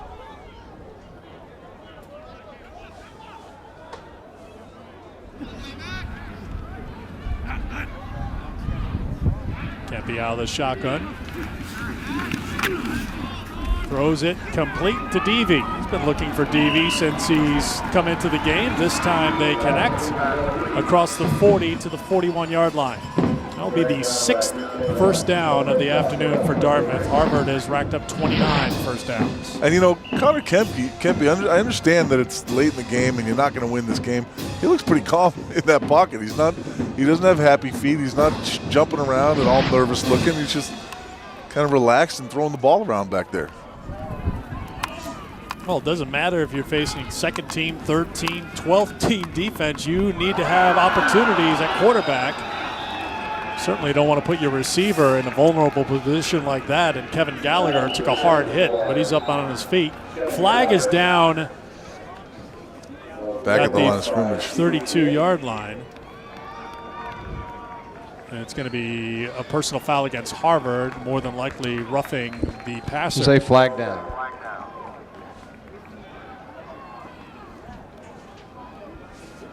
That was a pretty good hit by this. After the play, personal foul on the defense, number 51. 15-yard penalty, automatic first down. Well, it wasn't called roughing the passer. And it was probably something back behind the play because the flag was thrown by the referee. On one of the linebackers, too. Nice hit by Steve Sheehan, though. So Dartmouth has it into Harvard territory with 2:20 to go. Kempe steps in, throws a bullet, but the pass sails incomplete. Second down coming up. He had a little heat on that pass, maybe a little too much. Freshman's got a strong arm, though. And not afraid to show it off here late in the fourth quarter. Looks comfortable in the pocket. Harvard jumped out with 10:40 to go in the first quarter. Chris Pizzotti, an 11-yard touchdown run, put the Crimson on top 7-0. Pizzotti would follow up with a 2-yard touchdown run with 1:59 to go before halftime. Kempe, a little play action. Throws it and complete. Good effort to try to get to the first down marker by Gallagher, who had taken that hit a moment ago. And they will move the chains. First down for Dartmouth. A couple of field goals by Patrick Long also in that first half. And Harvard had a 20-0 lead. They kept it going in the third quarter. Pizzotti with a 20-yard touchdown pass to Miller.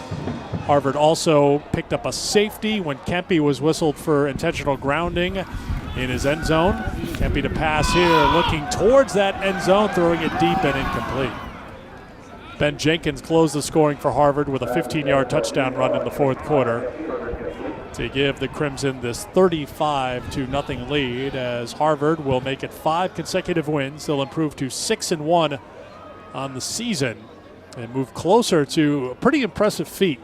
For the last 7 years in a row, Harvard's picked up at least 7 wins in a season. You know full well how teams turn over and how things change in the Ivy League, and teams come in young together and they build up to a moment and they can have that big year. Harvard has that big year every year, it seems. And they've lost big stars over that course of those years. They've lost guys like Ryan Fitzpatrick. They've, I think Neil Rose might have been part of that too. Clifton Dawson, Dante Balistracci.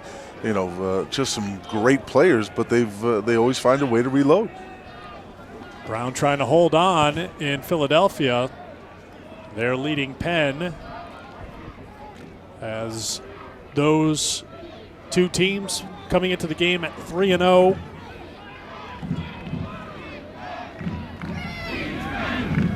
Third down and 10 for Dartmouth.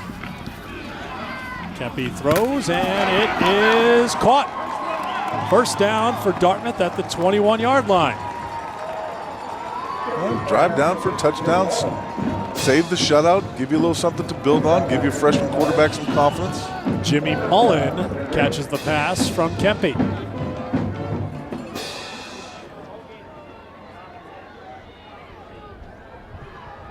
Any experience is valuable experience for a freshman quarterback. And Kempe throws again, and this is broken up. Pass was intended again for Mullen. Pretty good pass rush by Brian Sweeney on that play, coming up from the inside, putting some pressure on Kempe. And Drew St. Lawrence on the coverage for the Crimson. 1:15 to go.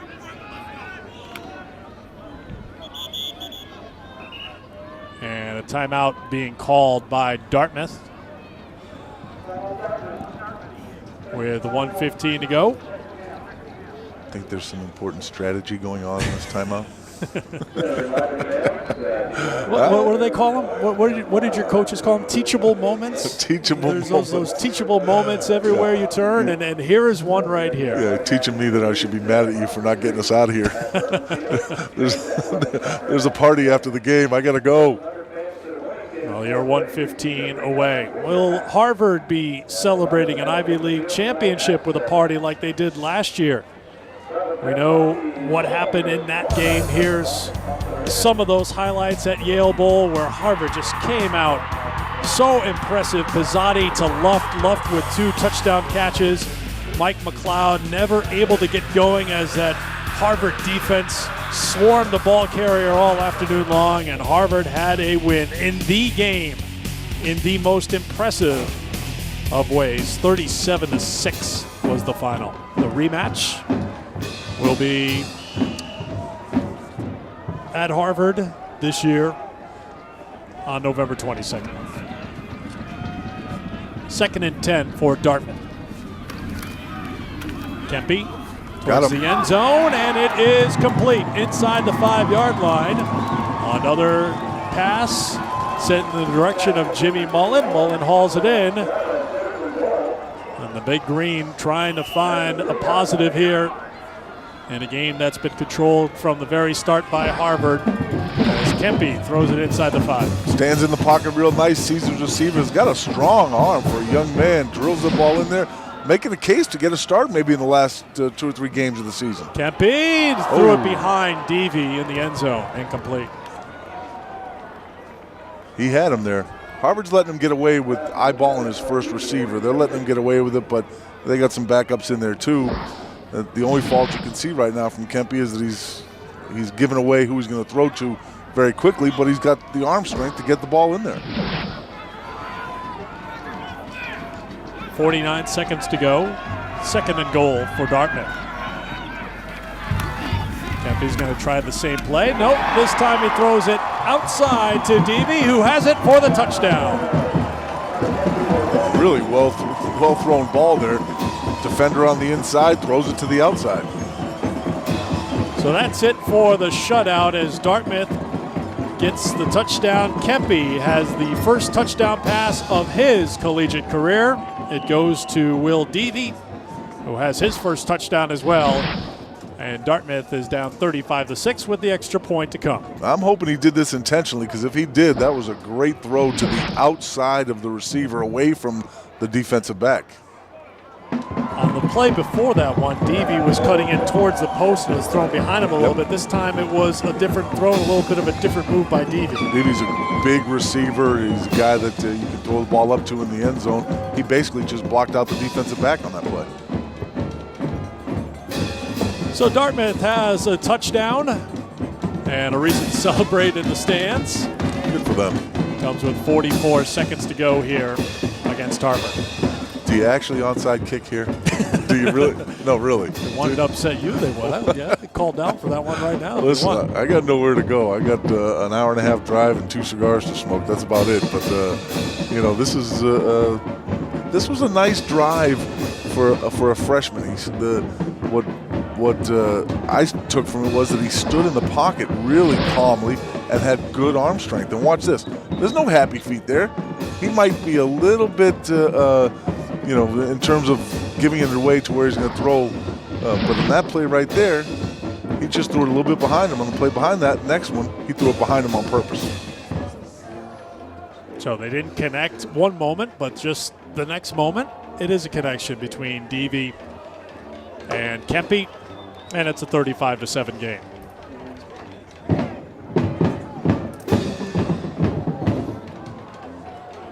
Kephart will kick it away. Dartmouth will be in Ithaca next week to take on the Big Red of Cornell. Then they'll host Brown here, and it will be a vital game for the Bears, it would appear, if that score in Pennsylvania holds. And then it's a season ender at Princeton on November 22nd for Dartmouth. Harvard sent to bring it back, and it's across the 25 to about the 26-yard line. Flag down. Adam Chrisis on the return, and yes, there is a flag. A little bit of a face mask. Inconsequential with 36 seconds left. Foul, face mask on the kicking team, number 44. 15-yard penalty, first down. Spencer Hood getting a little rambunctious. Watch Chrisis right here going into Spencer Hood. This is one of your starting linebackers running down covering kicks. He had a little hold of it. I think it got caught in there. Linebackers don't normally do face masks. That probably was just an accident. Probably just accidentally. It sounds like you've used that line once or twice before. So O'Hagan back out there to take a knee. As the final seconds tick away, this will be our final telecast here of bringing you these Ivy League games. A lot of fun. Last time Steve and I will be together this year, we want to be sure we thank all those who made it possible behind the scenes. Tom Souza, USA World Events, D2 Productions, our producer, Russ Winham all season long, our director, Mark Soteropoulos, who have done a great job to bring you the pictures as we've brought you New England college football throughout the season. As the two friends meet at midfield, Buddy Tevens and Tim Murphy, it's another win for Harvard. The 24th ranked team in the country comes up with a 35-7 win over the Big Green. Chris Pizzotti has the battle scars to prove it was a successful day for the Crimson. Back for a final word next. Every eHarmony match is based on compatibility. And now during our free communication weekend, you can communicate with your matches absolutely free. Free communication weekend happens this Friday through Sunday only. Our special limited time offer is the perfect opportunity to meet new singles. Anne-Marie and I both were like, I was so excited when I saw your profile. I wanted to kind of get to that communication. Log on today and communicate for free. Only during this special free communication weekend. eHarmony.com. Moving day is here, the most dreaded of days. Packing, unpacking, your mind in a haze. DirecTV knows how stressful moving can be, so we make keeping your entertainment both easy and free. For uninterrupted service of the shows you like best, just leave the dish behind and we'll handle the rest. Simply dial 877-616-MOVE and we'll throw in 3 months of HBO Stars and Showtime for free. They are superstars on a global scale. They're fighting in the center of the ring. Undefeated Super Joe Calzaghe, lightning fast with superior skills. Calzaghe begins to hammer it home. Undeterred Superman Roy Jones Jr., big, bad, and supernatural. Jones gets his vindication. Now their worlds collide. Battle of the Superpowers, Calzaghe versus Jones. Saturday, November 8th, live on DirecTV pay-per-view, channel 123. Big win for Harvard, 35-7 the final here at Dartmouth. Laura Boyce is standing by with two of the heroes of the game for the Crimson. Laura. Thank you, Eric. Right now I'm here with Chris Pizzotti and Ben Jenkins. Chris, you got hit hard out there a couple times today. Yeah, no, it was fine. Just part of football. Just got stitched up at halftime. Came back, didn't make it for the first series of the second half, but I was fine after that. I noticed throughout the beginning of the season, your strategy, you rely on your passing game. Today, you used the ground a lot more. Was that the strategy going into the game, or did you decide on that playing? We definitely wanted to establish a running game at first, but the way they were playing a lot of soft coverage, dropping 7-8 guys, so we knew we had to run the ball to have some success, and the running backs and the offensive line did a great job today. Any thoughts on your upcoming schedule? You got Cornell, Penn, Yale? Yeah, next week we just a tough game. Columbia always comes ready to play, so we just got to take it one game at a time and be ready. Well, thank you, and good job today. Ben Jenkins, I saw you against Lehigh. You really stepped up with Chang Ho out in that game, and then again, he got hit hard, and you stepped up again. Yeah, I mean, it's just a really good opportunity for me. I mean, that's kind of the way we all practice, me, Chang, and Gino. It's a competition every day in practice, so if one guy goes down, I mean, we don't like to see that, but it's a good thing that the next guy can just step right in. Yeah, and do you have any upcoming thoughts on the rest of the schedule? Well, we don't really try to look too far ahead, but we just take it one game at a time, but just play hard every single game. Well, thank you guys. You had a wonderful game today, and congratulations. Appreciate it. Back up to you, Eric and Steve. All right, Laura, thank you very much. And Ben Jenkins with 111 yards rushing here today as Harvard just took care of business on the ground. They didn't need to throw the ball. They got a great passing attack. We didn't have to see it today. Why put the ball in the air when you don't have to? 350-plus yards on the ground. They did a great job today.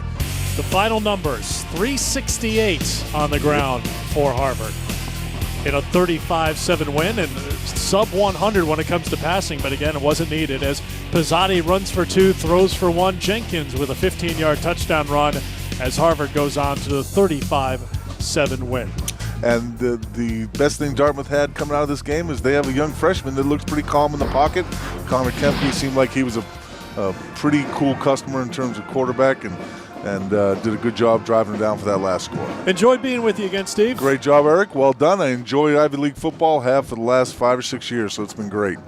We appreciate everybody joining us during the season, and again, thanks to our crew for all the work. 35-7 the final here today with Harvard picking up the win.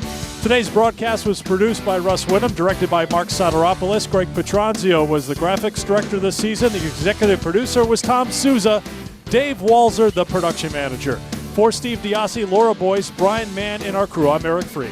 The preceding was in conjunction with D2 Productions and a presentation of USA World Events. So long from Hanover. AID is sponsored in part by USA World Events, providing the best in sports and entertainment programming.